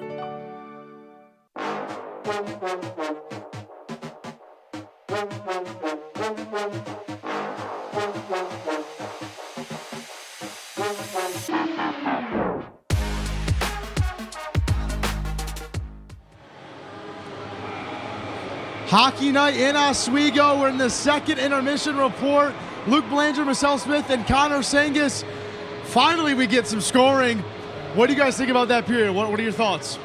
It was more lively, more time spent for Oswego in their offensive zone, but still just lacking for a team that had a record season this season. I couldn't agree with you more. I mean, we saw an offensive adjustment from head coach Mark Digby. Oswego came out in a 1-3-1 to start this period, and what that means is when they were generating good attacking zone time in the offensive zone, they were having that second defender, which normally stays back, drop down into the middle of that attacking zone and kind of work as a passer and also a goal scorer. What that does, though, is you only leave one defender back, and that's what we score. But that's what we saw when number 17, Molly Riggy, was able to get an unassisted goal on Lexi Levy late in the second period. Yeah, and talking about that goal, Michelle, can you walk us through what happened? What do you see? Yeah, so Molly Riggy just took it right up front. It was even strength, unassisted goal right up in front of Lexi Levy with just over a minute left, 1 minute and 1 second left in the period. I honestly missed it at first, and then all of a sudden I see the Plattsburgh fans cheering, and I look and I say, wow, she really went right around Lexi. This means nothing. This means nothing. She goes right around Lexi Levy to shoot that puck. And of course, there is that screen in front of Levy that are her own players, and that's always going to add a disadvantage for the goalie. They need to kind of work on spreading themselves out. Of course, you do want to defend your goal, but you can't block your goalie's avenues for defending. I mean, I think if we look at the stats, if you see one thing, the shots on goal are 22-8 right now. You can expect to not be down 1-0 at least for Oswego. And I think it does go to say, 1-0, it's not anymore. They have tightened up. They played a much better period. Although being down 1-0, until that goal was scored, they played much better. Yeah, I mean, I was really impressed with how they played in that second period. When we look at the shots on goal for that second period, Oswego had 6 and Plattsburgh only had 8. So, I mean, a much better, more evenly contested second period, which is really what we thought we were going to see when the game opened up. Right. If you guys had to say one thing that Oswego needs to do to get on the board, is there something that you're seeing in their offense that's lacking? Or, I mean, what do you guys see? Yeah, they need to win faceoffs. They have very high faceoff numbers on this season. I don't have the exact numbers in front of me. Please do excuse me for that. But every time I work a women's game, I say, wow, their faceoff numbers are they're steady and they're climbing. And they haven't been winning faceoffs. And in order to maintain possession of your puck and first game possession of your puck and get shots on goal, you need to win the faceoff, especially at center ice and especially at the point in your offensive zone.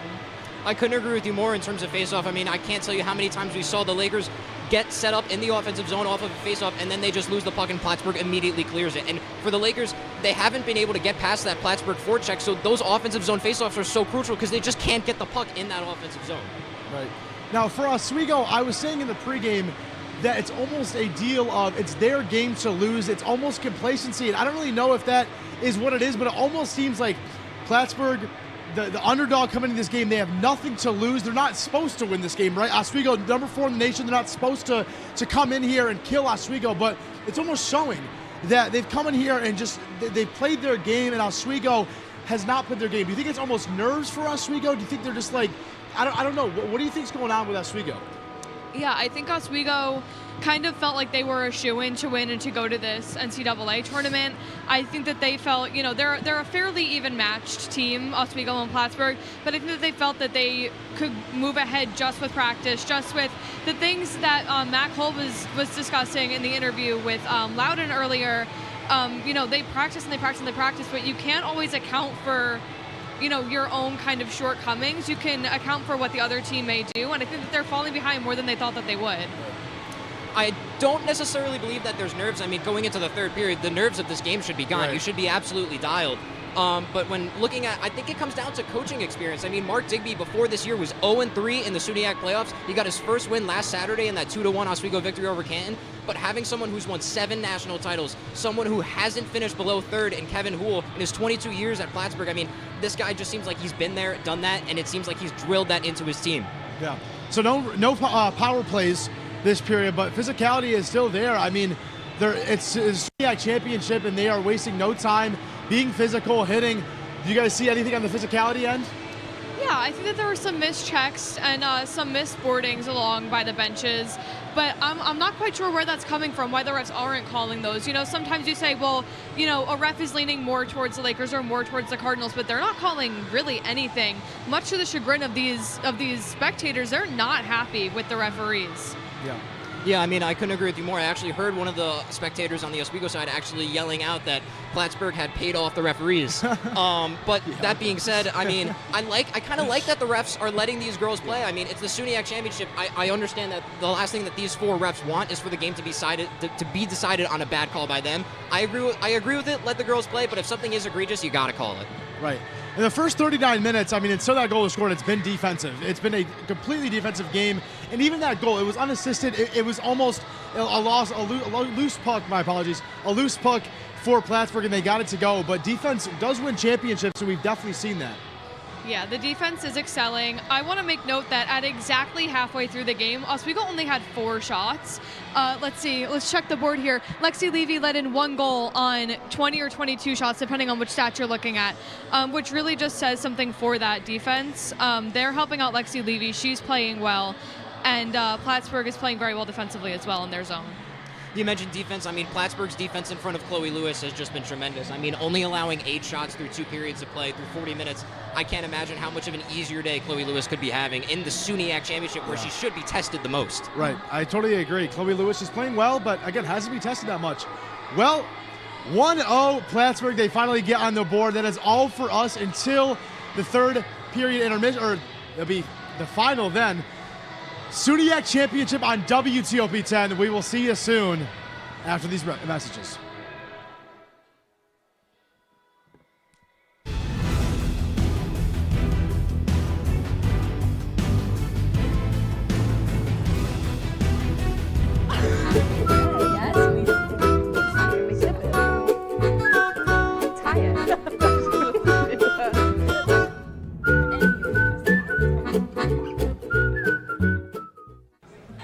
Put the keys down, Kevin. But I'm gonna drive home. There are several warning signs present that you shouldn't be driving. I guess I have really been looking for love in this dating app. Yep, I'm definitely gonna call a ride home.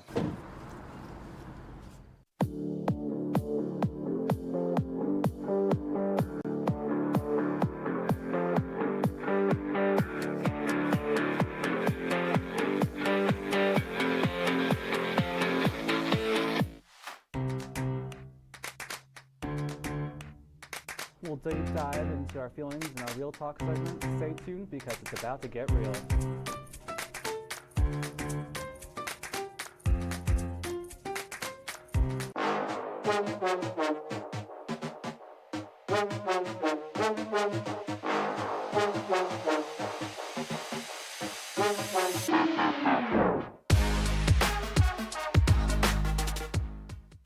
What's going on? Yeah, dude, we go on at like 11:30. It's like No. What do you mean no? It's 10:30. 10:30? Yeah, it's 10:30. What do you mean it's 10:30? Hey, don't touch that. That's my ladder. Hey, man. Whoa.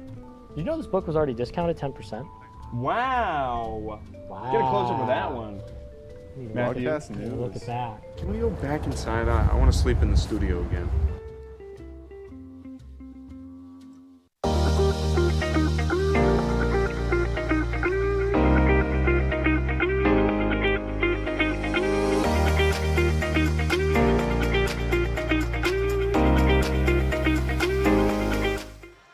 Welcome back to WTOP 10 Sports. My name is Rob Finger, alongside Jason Samsel. We're back here at the Deborah F. Stanley Arena for period 3 of action between your Oswego State Lakers and the Plattsburgh State Cardinals. The score after 40 minutes of regulation time, 1 for the Cardinals, none for the Lakers so far. And you gotta wonder here, Jason, how hard are the Lakers going to be coming out here in this third period? Oh, Rob, I think both teams are going to come out firing in this final period. Again, tension's so high.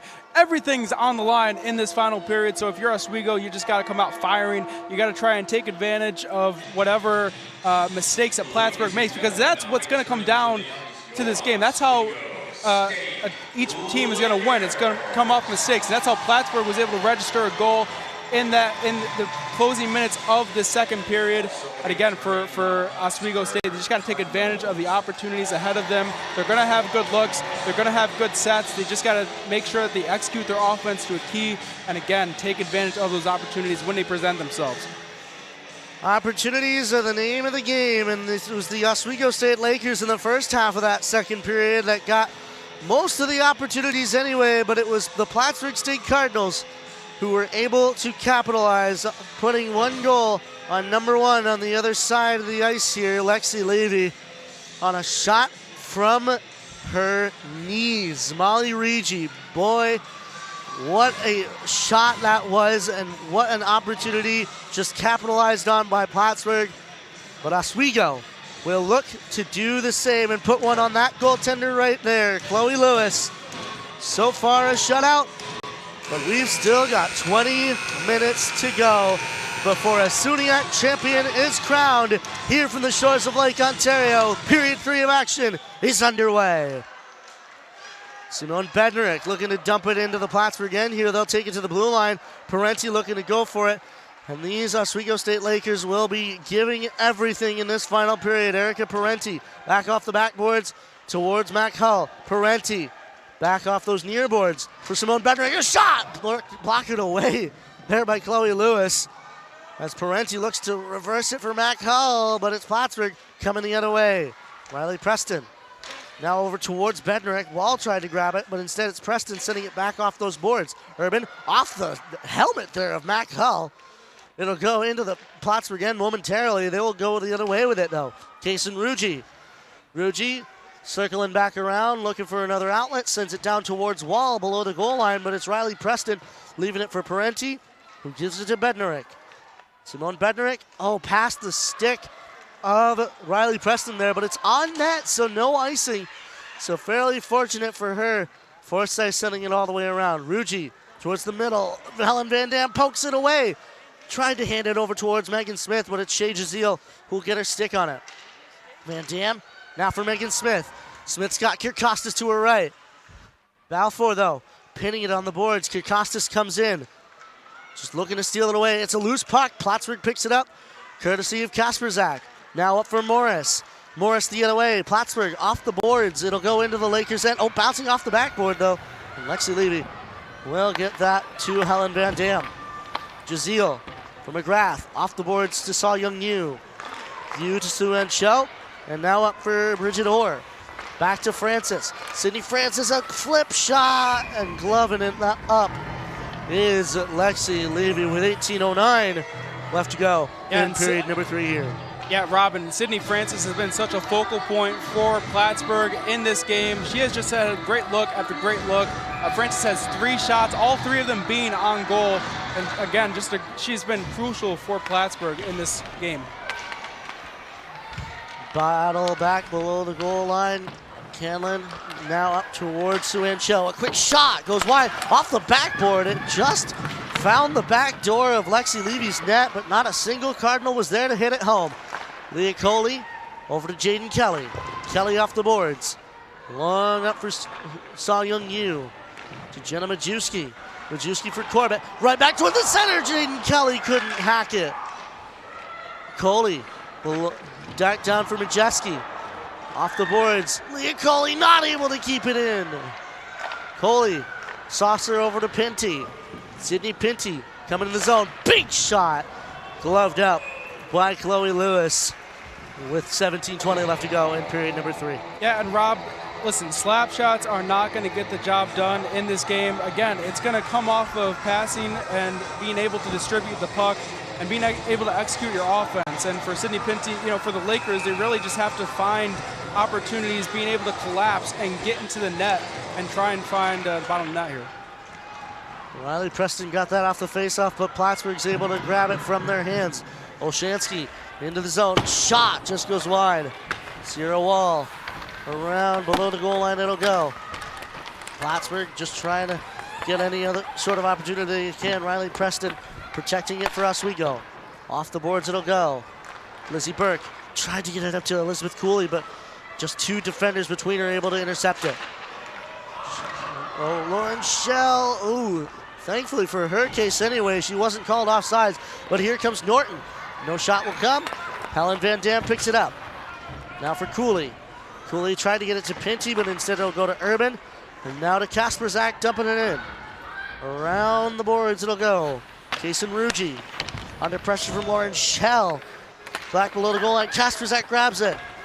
Plattsburgh around the net. Shot. Save made, Lexi Levy.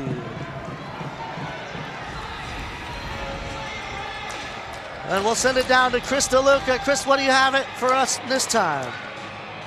Thanks, guys. While the team may be down, the Lakers fans certainly still have hope. They continue to cheer on this Lakers team with full faith that they will come back. Isn't that right, guys?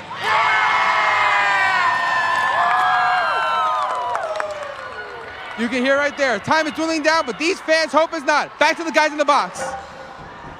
And the Lakers fans out in full force here at the Deb, just to look and see if their team can equal it. Balfour off the boards, up for Kasperzak, now to Ruji. Ruji in the zone, circles back towards Kasperzak, but it's Bednarek who picks it up. Now to Megan Smith. Smith with a 2-on-1 with Hull. Mac Hull just misses the pass. Over towards Bednarek. Balfour, though, sending it toward the boards. Long up for Sydney Francis. Turned away by Leah Coley, though, and a goal below the goal line. Coley circling back for it. She's got space. She'll have to go, though. Oh, intercepted by Sydney Francis. Oh, but bobbled over the blue line. And I think a couple of Laker faithful wanted an offsides there. But nonetheless, the Lakers will grab it. Shea Jazeel for Kirkostas. Now for Megan Smith. Smith towards McGrath, but that's over the blue line. Wait, but they were possessing it in the neutral zone. They'll call it no offsides nonetheless. Well, Rob, it's just been broken opportunities for Oswego, and really the passing for Oswego. We've seen in that last situation, Megan Smith trying to find Mac Hull, but again, her pass just being broken up. Just a poor opportunity for Oswego, and they have to refine that if they want to find an opportunity to score here. Sydney Pinty now for Kirkostas. Kirkostas sending it below the goal line. Oh, Ashley McGrath getting bodied down by Sue Ann Cho. And I think Plattsburgh is getting a realization that they can get away with a lot more in this game than they thought. Jaden Kelly over towards Ashley McGrath. McGrath shot over the net. Over for Jaden Kelly on the far side. Facetta. Now grabbing that, Adriana Urban. Kelly, though, still fighting for it. Majeski up the boards for Shell. Off the boards now for Rachel Corbett. Right on in. Shot just goes wide. Jenna Majeski looking to grab it. Instead, it's Jaden Kelly. Kelly up the boards. Keeping it in the Lakers' hand. A quick shot gloved up by Chloe Lewis with 14:21 now left to go in period number 3. Rob, the strength of this Laker team is its passing ability. And one thing that we've seen time and time again for Plattsburgh defensively is being disruptive in their passing moments. And they just have allowed Oswego very little room offensively to execute their offense. Norton getting it off the boards. It'll go instead to Sierra Wall. Off the boards for Corbett. Now to Majeski. Norton looking to grab it below the goal line, however. Majeski giving her the business and trying to take it away. Now up for Preston in the middle. Oh, the shot just goes wide. Just a snail of a shot wide of the net. Lauren Schell sending it back in and racing for it is Tessa Mucha. Urban, long all the way across. That'll be icing. And the Lakers will get an offensive zone faceoff in the Plattsburgh State end. Yeah, well, Rob, last time for Oswego in that last possession, it was Kara Wall just doing a great job deflecting the shot and really just deflected a great look for Oswego. Just about the closest that they've come tonight. There was a wide open net on the far side. Tessamucha, though, handing it to Van Dam. Van Dam, a shot gloved up by Chloe Lewis. And again, just opportunity after opportunity.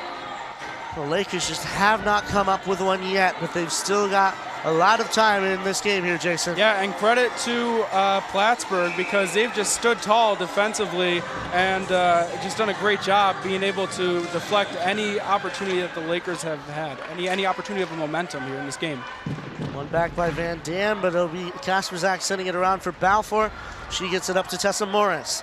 Morris through the middle, up to Ruji. Ruji now across, Kasperzak, shot, save made! Lexi Levy, another shot, another save!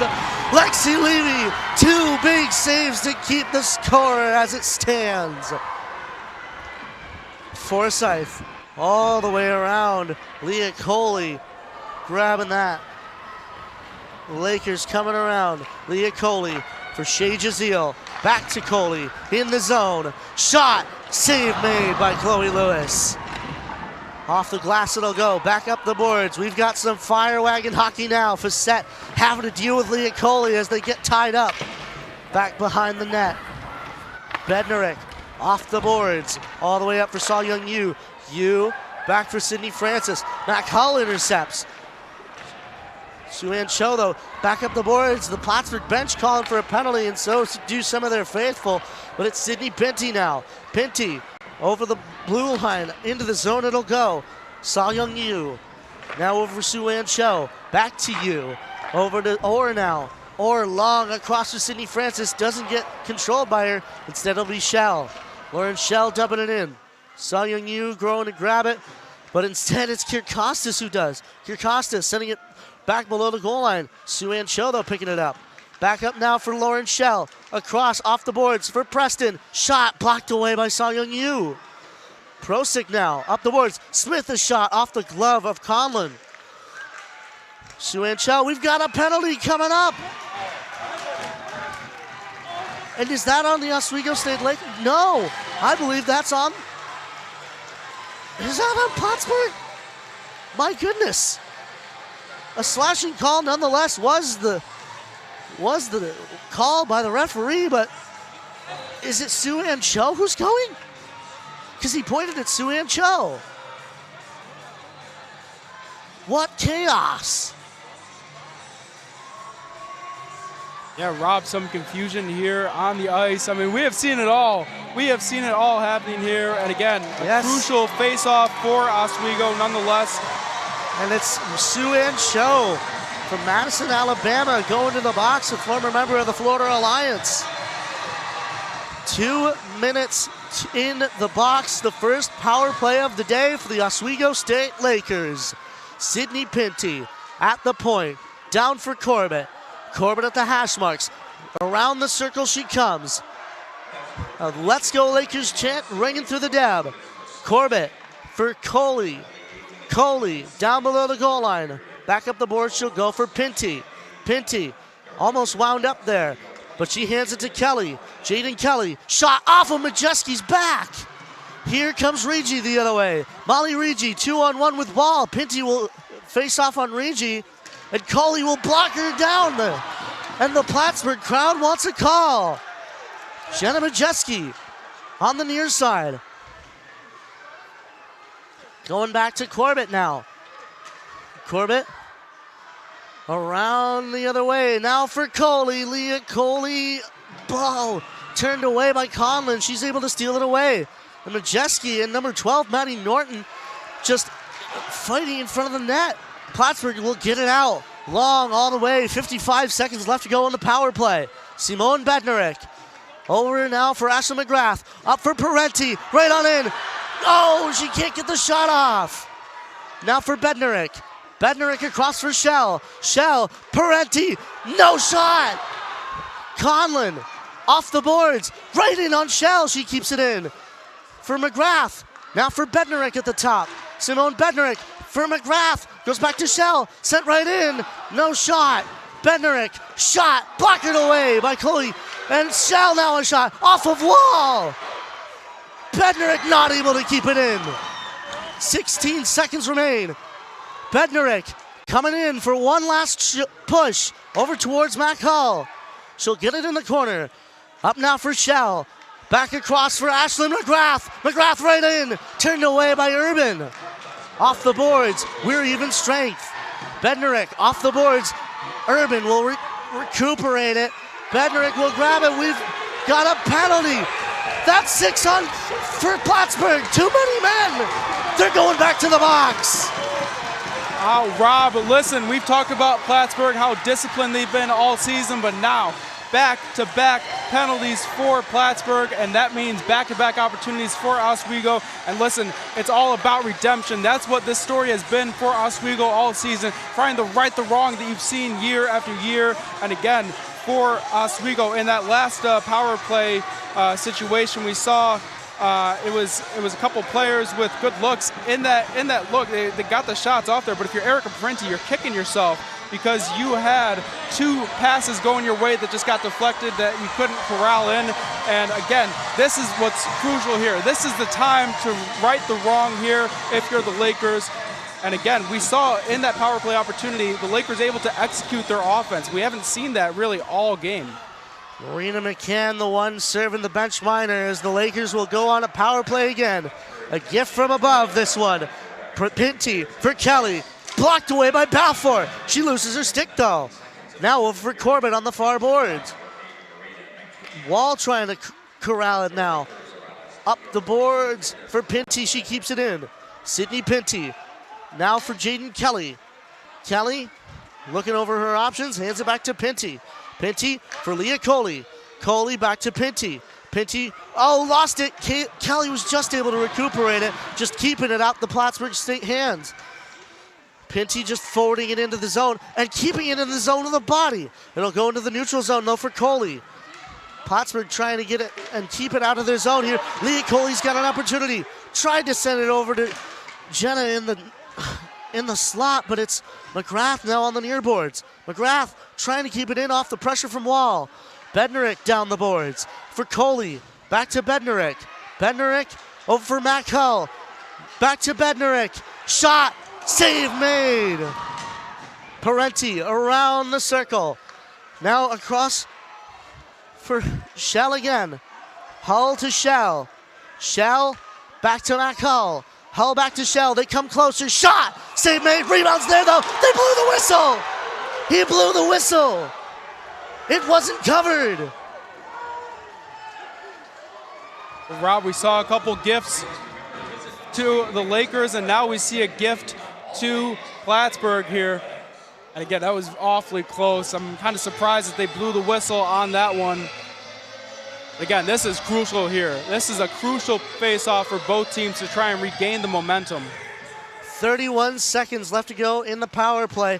Kept in, though, by the Lakers. Bednarik on that line. Bednarik for McGrath. Shot. Save made. Turned away below the goal line. Ashley McGrath coming back around for it. McGrath walks in. Now for Parenti. McGrath. Shot. Oh! I think that rang the iron. Bednarik now. 8 seconds in the power play. Simone Bednarik. Around. Up for Mac Hull. 2 seconds. Now for McGrath. Shot. Oh! Just goes wide. Urban trying to get it out. A redirection off a stick. It'll go into the neutral zone. We are even strength.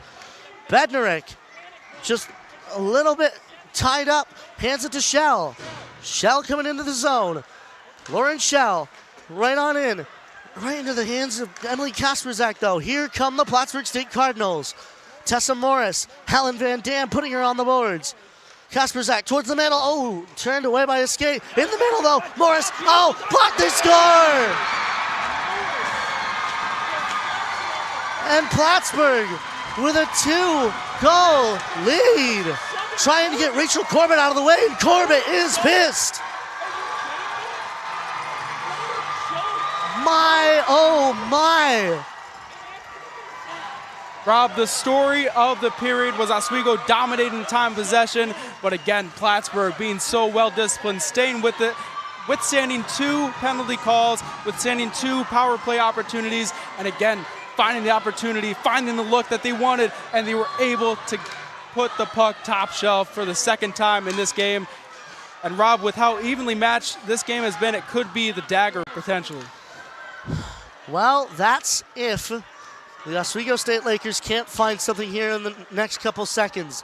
Because let me remind you, during their last meeting at the Deb, it was the Oswego State Lakers who were able to tie the game after being down 2 goals within 30 seconds, both of those goals, to send it to overtime where they won in a shootout. But this is a very different story. These are a lot higher stakes. Kasperzak in the zone, just goes wide. But like I said, a lot higher stakes. This one is for all the marbles. Jazeel for Jaden Kelly. Kelly in the zone. Big shot. Gloved up. Oh, but not caught. But she'll just be able to cover it up just to the side of her. Chloe Lewis, another huge stop for Plattsburgh. Yeah, I mean, a nice look from Shea Jazeel there. And again, we haven't said her much, but Chloe Lewis standing strong in that game, in this game so far, and she was able to flash the leather there, and a beautiful save for her in this game. Shea Jazeel sending it all the way around.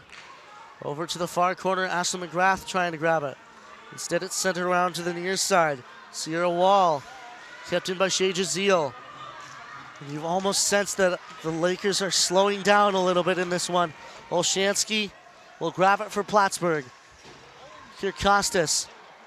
Van Dam for Jazeel, now for Bednarik. Bednarik through the zone. Shot off the legs of the Plattsburgh defenders. Now for Sierra Wall to Regi, off the boards, all the way around. Riley Preston for Bednarik. Now up for Mac Hull. Hull through the middle. Just trying to get it in the zone. Just swarmed, though, by the Cardinals. Sent all the way into the Lakers' end. Simone Bednarik. Now for Riley Preston. Preston up the board. She's able to get through Morris. Over towards Parenti. Sue-Ann Cho, though, giving her some pressure. Off the boards for Kasperzak again, with Coley keeping her honest. Dumps it in, below the goal line. Sydney Pinty, below the goal line, battling with Sue-Ann Cho. Now for Leah Coley. Coley, Pinty, and Cho exchanging some hits and some words. As Parenti now hands it to Bednarik. Bednarik for Mac Hull. Hull dumping it all the way down into the Plattsburgh end. She'll go get a change. Parenti, the one doing the forechecking here. Just trying to keep it into the Lakers. As back to Orr it'll go. Orr back up for Conlon. Just fighting on the far side for, ooh, and they almost got another too many men penalty. Francis, though, grabbing that. Sydney Francis dumping it into the zone. Shea Jazeel. Up for Jaden Kelly. Kelly for Jazeel. Jazeel through Regi. Regi the other way. Sent right across. It'll go into the corner. Wall. Now for Forsyth. Sent down for Molly Regi. Again. Helen Van Dam this time, though. Now up for Rachel Corbett. Corbett up for Jenna Majewski. And back the other way. Turns it Olshansky. And Lexi Levy will cover that one up as to not risk anything else being put on that board. Yeah, and Rob, listen, for Oswego, they have to pick up the tempo. They have to try and find opportunities to score. But it's just been a chess match all game, all game on both sides. It's just been a chess match. But again, it starts with winning the faceoffs here. And again, we've seen the Lakers in multiple games this season being able to strike multiple times very quickly. So again, you can never count out the Lakers. 3.5 minutes left. Just have to be aware if you're Plattsburgh at all times. Stealing that back away is Plattsburgh. Norton not able to get a shot off. Going the other way, Megan Smith with it. Forwarded up, Ashley McGrath giving it all she's got. Urban now with Preston. Stolen away by Kasperzak. Kasperzak back off those far boards. It'll be Regi now. Kason Regi dumping it in. Back below the goal line it'll go. Leah Coley. Long up towards Mac Hull. She'll forward it up to Megan Smith. Smith in the zone. Drops for Hull. Shot. Oh, she got tripped up. No call will come. Mac Hull in the far corner. Seo Young Yu fighting her off. Simone Bednarek trying to center it for Erica Parenti, but does not get there. Parenti, though, with it. Erica Parenti around, leaves it for Leah Coley. Coley, whiffs on the shot.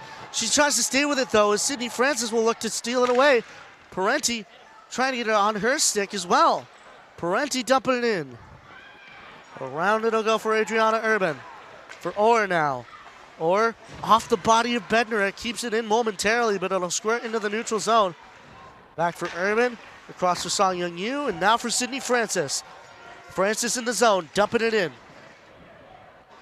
Into the zone they'll go. Helen Van Dam picking it up for Oswego. Through the middle. Van Dam up the other way. Helen Van Dam. Lost it. Taya Balfour picks it up. Now off of Molly Rigi. She gets it up the boards. Riley Preston. Now for Wall. Wall. Back up for Rigi. Olshansky. Back for Van Dam. Van Dam grabbing that for Oswego. 1:30 left to go in the third period of play. 2-0 is the score in favor of the Plattsburgh State Cardinals. Riley Preston. Back the other way. Lauren Schell. Giving it to Parenti. Parenti. Long up for Simone Bednarek. Rachel Corbett. Corbett in the zone. They have pulled Lexi Levy. 6-on-5 is the order. Off the boards, Leah Coley not able to grab it. Just running for it. Reverses it. Up the boards they'll go. Erica Parenti with it. In the zone. Parenti. Shot just blocked by Balfour. To the far side. 51 seconds. Parenti. McGrath. Set right in. Just wide. Off a deflection. Forsyth in the near corner. Fighting for it in the near corner. 40 seconds remain. Plattsburgh still fighting for it. Just trying to eke out the time. Parenti comes out with it. Coley now with it. A shot up on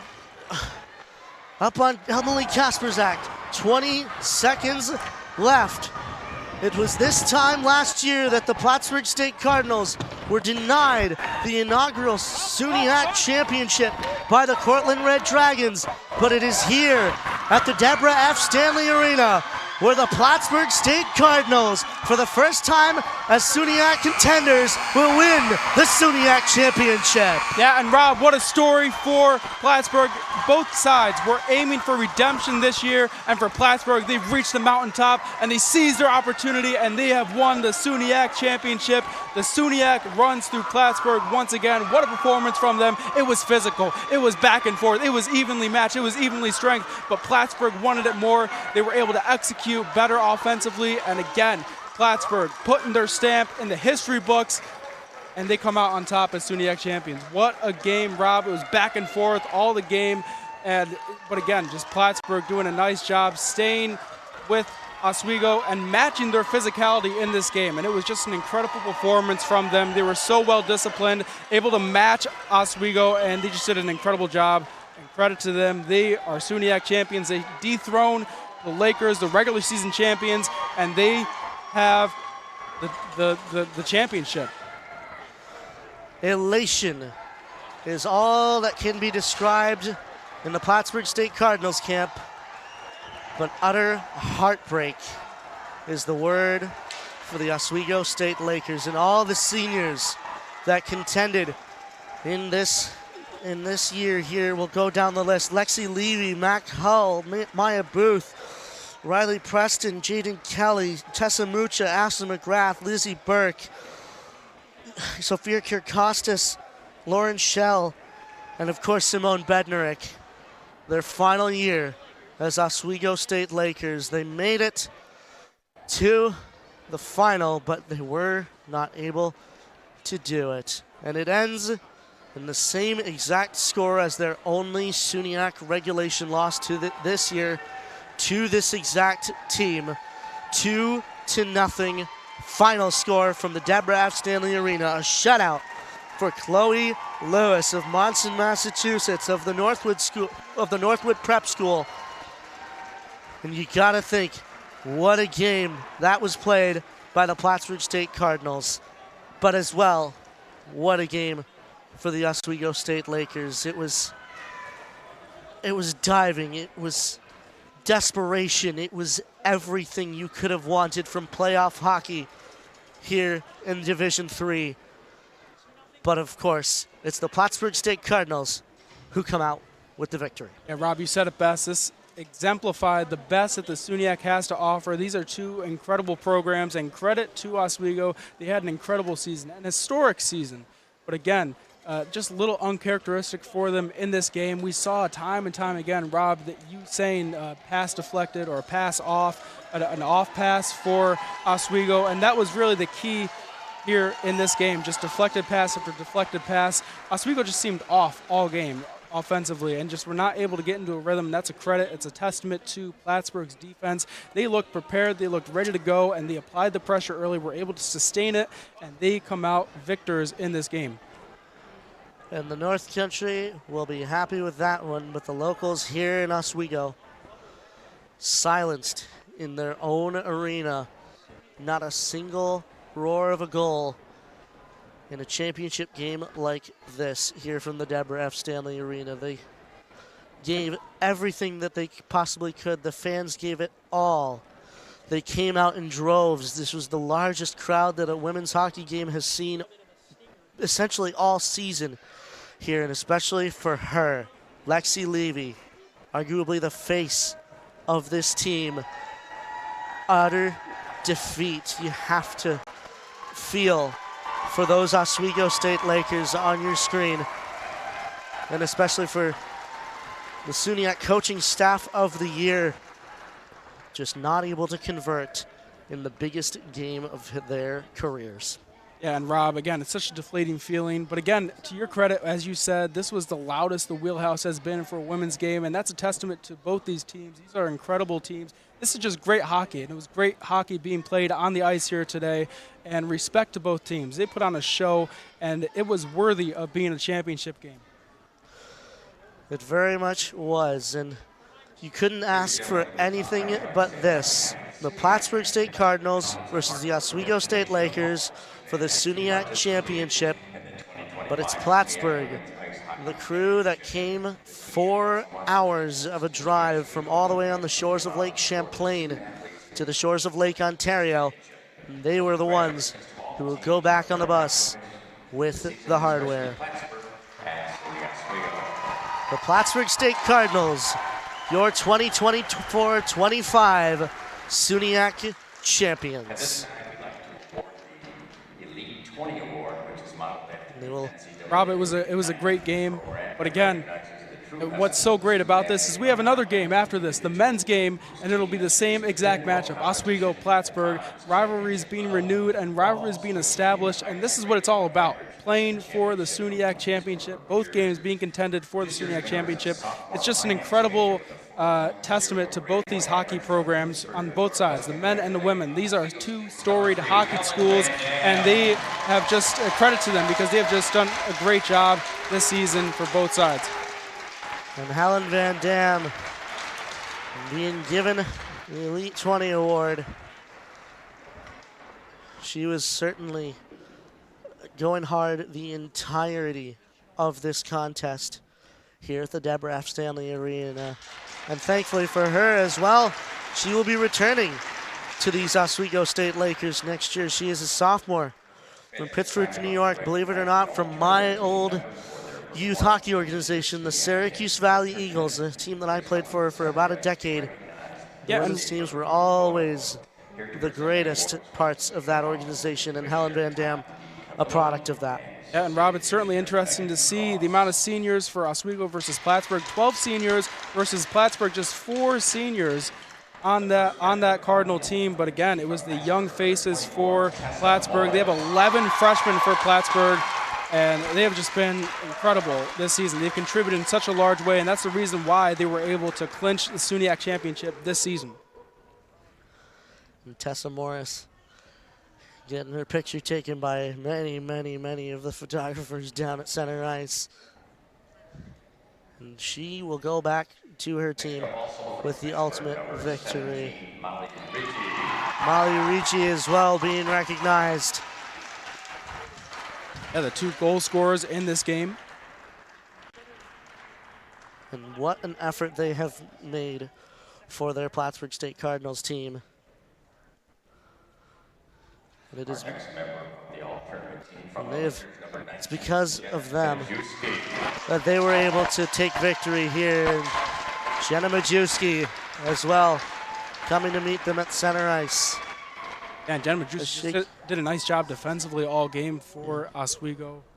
It was crucial for them to just keep them in this game, especially in that 3rd period.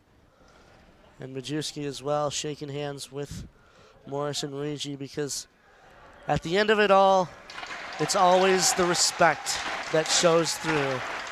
What happens during the 60 minutes all becomes water under the bridge after that final buzzer sounds. It's always respect here in Division III hockey. Mutual respect, just the mutual knowledge that the other team is the other half of their story. Because the story of the Oswego State Lakers and the Plattsburgh State Cardinals is one that will be told for generations upon generations. Saw Lauren Schell getting recognition there. She had 5 shots for Oswego. She was crucial for them in this game as well, offensively. Maddie Norton as well joining the crew in the middle here. As of course, picture after picture being taken of all the winners. And the final one. The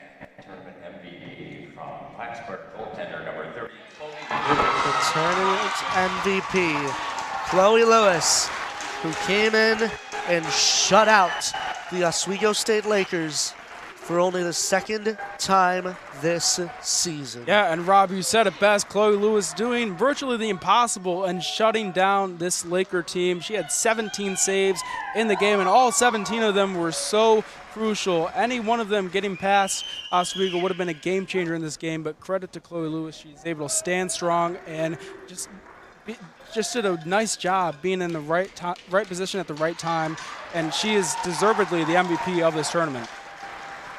And now comes the banner and the trophy.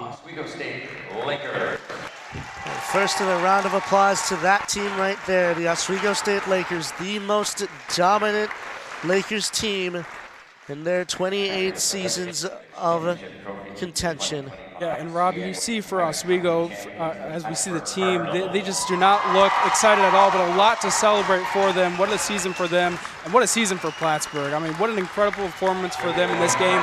They were 19-6, had a lot of adversity coming in this game, but they were able to reach the mountaintop, able to clinch the SUNYAC championship, and what a story for them in this game.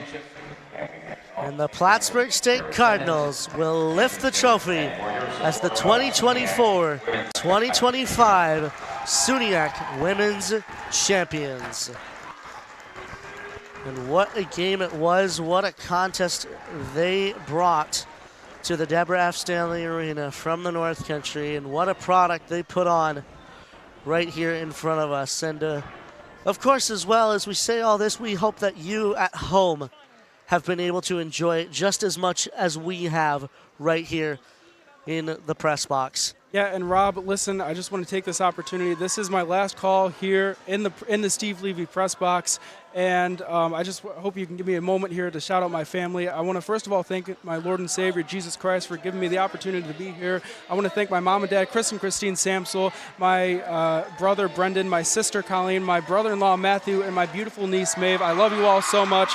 And in life, I've called hockey games, and for the last couple of years, I've called hockey games, but in life, I want to be used to call people in a relationship with Jesus Christ and tell everyone that Jesus Christ is Lord. Absolutely. Jason, it's been quite the ride for you as a man that I didn't even meet here. I met you at the Score 1260. We were interns. We were interns on Jim Lurch's show, the Man Shout Show with Boy Green, every Tuesday and Thursday in the spring and summer. It was fun then. It's fun now. And I, thankfully anyway, will be able to return right here to the Steve Levy press box next year for, well, what is my senior year? This is what I've dreamed of doing, and I couldn't do it without a man like you in the box here. Rob, Jason thank you so much, Samsel, man.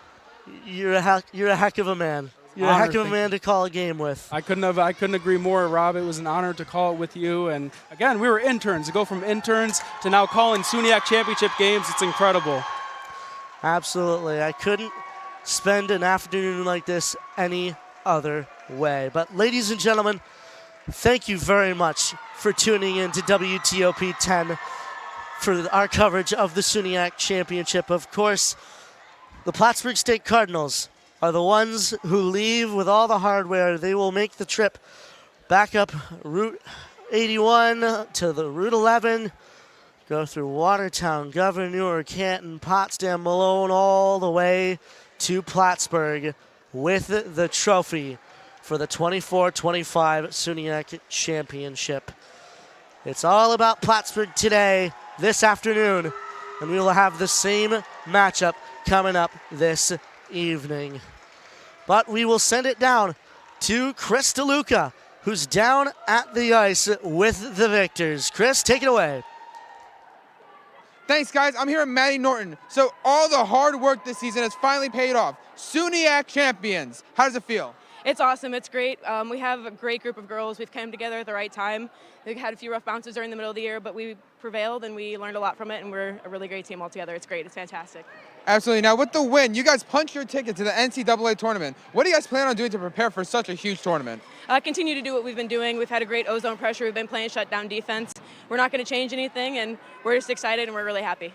Absolutely. And finally, as a captain of this team, how do you personally feel about this huge win against your rivals? You know what? I'm just proud of each and every player. We all came and played our game. We knew our role, and we did what we needed to do to get the job done. Oswego's a great team. Kudos to them. They've had a great year, and we're just really excited. I'm really proud of all my teammates. They did great. Absolutely. Thank you so much. Enjoy the win. Enjoy the moment. And back to you guys at the box. Thank you very much, Chris. Well, ladies and gentlemen, that'll do it for our coverage here. But don't go away. Obviously, we've got our post-game show. We'll be sending it back to the perch here shortly. But we need to reflect on this season here. It was wonders for the Oswego State Lakers, but it was just heartbreak coming up here. But thank you once again, everybody, for watching here. Alongside the one and only Jason Samsel, I've been Rob Finger. We'll see you next time on WTOP 10. Stick around for the post-game show. You're watching Hockey Night in Oswego right here on WTOP 10. One occur for 2 decades, as the next time one will be visible over the continental U.S. He's May 84. Yarl told police in the hospital that he had pressed the doorbell and waited. They mix with oxygen and nitrogen and become briefly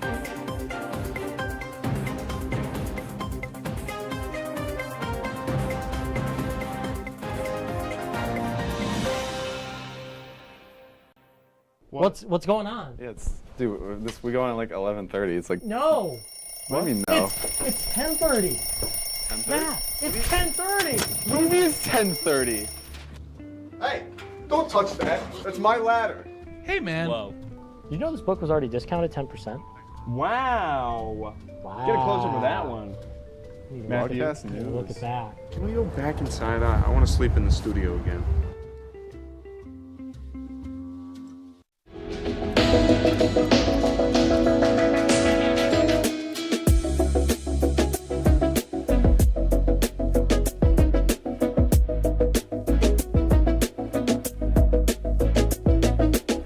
When I was in foster care, I never knew when I would have to move, so I always had my suitcase ready to go. Then one day, I was adopted. My new parents opened their hearts and home to me. My parents cook my favorite breakfast for me every morning. My parents take me on trips I never thought I would go on. They gave me a home and an even better reason to use that suitcase. My parents aren't perfect, but they're perfect for me.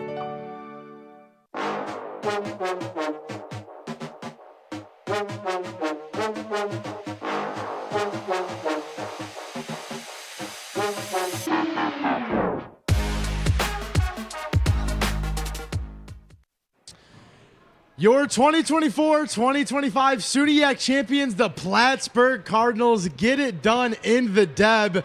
We welcome you back up to the perch. Luke Belanger, Michelle Smith, Connor Sangus, and Chris DeLuca has joined us. Chris, you were down by the ice. How'd it feel? You know, it was an electric game the entire night, or excuse me, the entire afternoon. Both teams just really pushing, really going aggressive on each other, just really hitting each other into the boards. I saw a couple of punches thrown. I saw a person flying out there at one point. Punches thrown? Jeez. But it was an electric game, and Plattsburgh came out on top. Right, so that last period, an absolute roller coaster of emotions for Oswego. I mean, you had the 2 power plays, and they were back-to-back. You had the one, okay, we got to score. We're down 1-0. And then another one, too many players on the ice. They still don't score. And then Plattsburgh puts the dagger into that last goal. Michelle, Connor, Chris, that last goal, I mean, what do you guys see? Somebody else want I can start off. I mean, I can tell you right now, I was right down there in that corner on the section. I saw a couple friends there sitting with them, watching this game, preparing for one of my final hits, and I saw that goal go in, and I heard quite a few unkind things I'm not allowed to say on air, to say the least, by the Laker faithful. Right. But for those Plattsburgh fans, they were jumping up and down, going crazy. I heard a cowbell going at one point. Yeah. I thought I was listening to Don't Fear the Reaper. You know, it was unreal. Right. Yeah, no, Plattsburgh certainly brought the energy. I mean, I'm pretty sure I heard goal songs whenever they scored. I mean, but you mentioned those 2 power plays back to back. That really seemed like the only opportunity for the Lakers to actually gather some momentum going into this third period. And then the story of this game was just the dominance in 5-on-5 play by the Plattsburgh State Cardinals. And you just saw that immediately after they finally got off that penalty kill, they immediately scored after and put the game to bed. Yeah. It was an absolutely defensive masterclass by, I mean, Chloe Lewis shut out, but it wasn't even just about the saving goals by Chloe Lewis. It was just the time of possession of Plattsburgh. I mean, they controlled almost the entire game. Yeah, absolutely. I mean, defense. It's all we talked about because that's all that they really gave us to talk about. And Oswego was getting frustrated. After that second goal for Plattsburgh, you could see it. Yeah. Players were on their knees. One of the players, I didn't catch her number or her name, but she tried to throw hands with a Plattsburgh player. She was absolutely instigating. Refs pulled them apart. They couldn't keep up defensively, and it led to them getting frustrated. And they kind of seems like they gave up towards the end of that third, which is disappointing to see. Yeah, you can definitely see that. You mentioned that confrontation. That was by number 19, Rachel Corbett. She actually committed the turnover in the offensive zone that led to that 2-0 goal. And just the immediate frustration. There was some taunting by a Plattsburgh player. She tried to get in her face, and it was just stuff that you see in a rivalry matchup, but you could see the Oswego morale really take a hit. They pretty much knew it was undoable going down 2-0 with only 5 minutes left.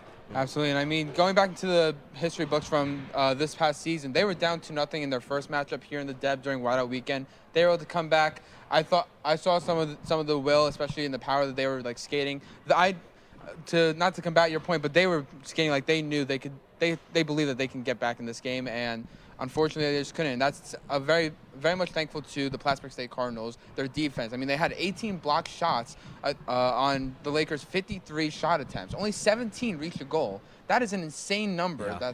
To have that many shot attempts and nothing going. It's either insane bad puck luck or insane good defense. Right, so all the credit goes to Plattsburgh, but also the refs, it seemed like a lot, they were letting him play. We talked about it on here in our first and second intermission reports, but the refs were letting him play. It was a physical game and a lot of, I don't know if I would say missed calls, but they were up for debate if they should be called. What do you guys see on that? I mean, the refs did let him play. Yeah, there were those 2 penalties that were both called on Plattsburgh in that period. However, there definitely were some of those, again, hits that weren't called. And just, I mean, I don't have an exact instance of this, but there were times where there were pucks that were dumped back for other players and plays that could have been icing. They could have had a pause in the game, regroup with your team, and those little things weren't called. It's not just the penalties, it's not just the hits, it's the icings, it's the turnovers, like the little things that the ref could blow the whistle, give them a minute to breathe. Yeah, for sure. Even on those penalties that were called, that last one with the too many men on the ice, I mean, it took about 10 seconds for the ref's hand to finally go up. I mean, I was screaming from the perch. I saw all the Oswego faithful screaming, too many men, too many men, too many men. And finally, we got a whistle. Yeah, I mean, a lot of those calls, they were just letting the players play, and at times maybe that was questionable for both ends. I know. At one point I saw one of the Plattsburgh players get pushed into the boards head first, and I saw the entire bench right down there just start popping up saying, "Where's the penalty? Where's the penalty?" Nothing was called. It was just overall, I think the refs knew the rivalry. They knew they needed to let them play. The rivalry, yes, but the upset, I mean, just I don't think any of us, I mean, I did expect it. Just want to say my prediction was the only right one, but it didn't seem like, you know, people come into this game and Oswego having their dominant season, 4th in the nation. They're, 22-2 on the season, right? I mean, just unreal.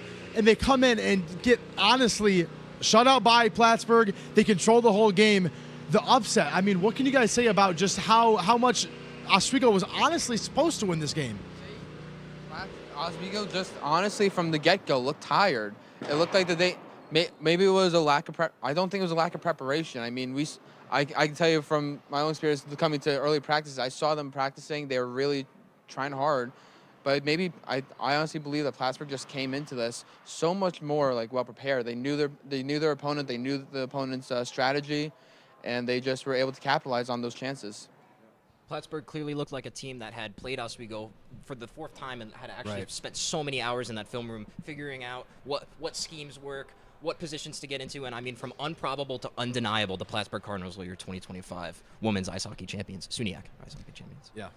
Anything? Yeah, maybe 5-2 was a bit egregious, and I can admit that. But if you would have come to me during that prep period, that time that we spend in the studio in the office getting ready together, and you would have said it's a Plattsburgh shutout, I never would have believed you. I would have put money that Oswego was winning. Yeah. And it was just absolutely like upset is the word. Yeah. And talking about that shutout, I mean, was that your player to watch? Chloe Lewis. Chloe Lewis, yeah. And if you want to talk about her, I mean, what a game. I mean, there's a reason she was named the tournament MVP. I mean, she just flat out carried Plattsburgh. And granted, the shots on goal for Oswego were very light throughout 2 periods. I'm pretty sure they only had 8 at the end of the second. But granted, she did get tested a lot with those back-to-back power plays in that 3rd period. So she earned her ring today. Yeah. Well, there it is. Your 2024-2025 SUNYAC Women's Champions are the Plattsburgh Cardinals. From here on the perch, I will be back next year. This is the last game, and Chris, you're back.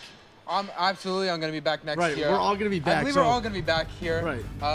Rob Finger will be back, I'm pretty sure. Jason Samsel, unfortunately, I think he's leaving us after this year, but he's going to go on to do great things. I mean, he's such an amazing broadcaster. In the short time that I've gotten to know him, unreal. Yeah. So this is not goodbye. This is see you later. We are done here, but do not move an inch. 7 p.m. pregame will start at 6:15, 45-minute long pregame show for the game of the year for the men. It's Oswego Plattsburgh at 7 p.m. For now, we will head to a break and then it'll be over. And guys, thanks for joining me. I've had a lot of fun. Your 2024-2025 SUNYAC champions, the Plattsburgh Cardinals, right here on WTOP 10. Don't move an inch. The men will play at 7. So long.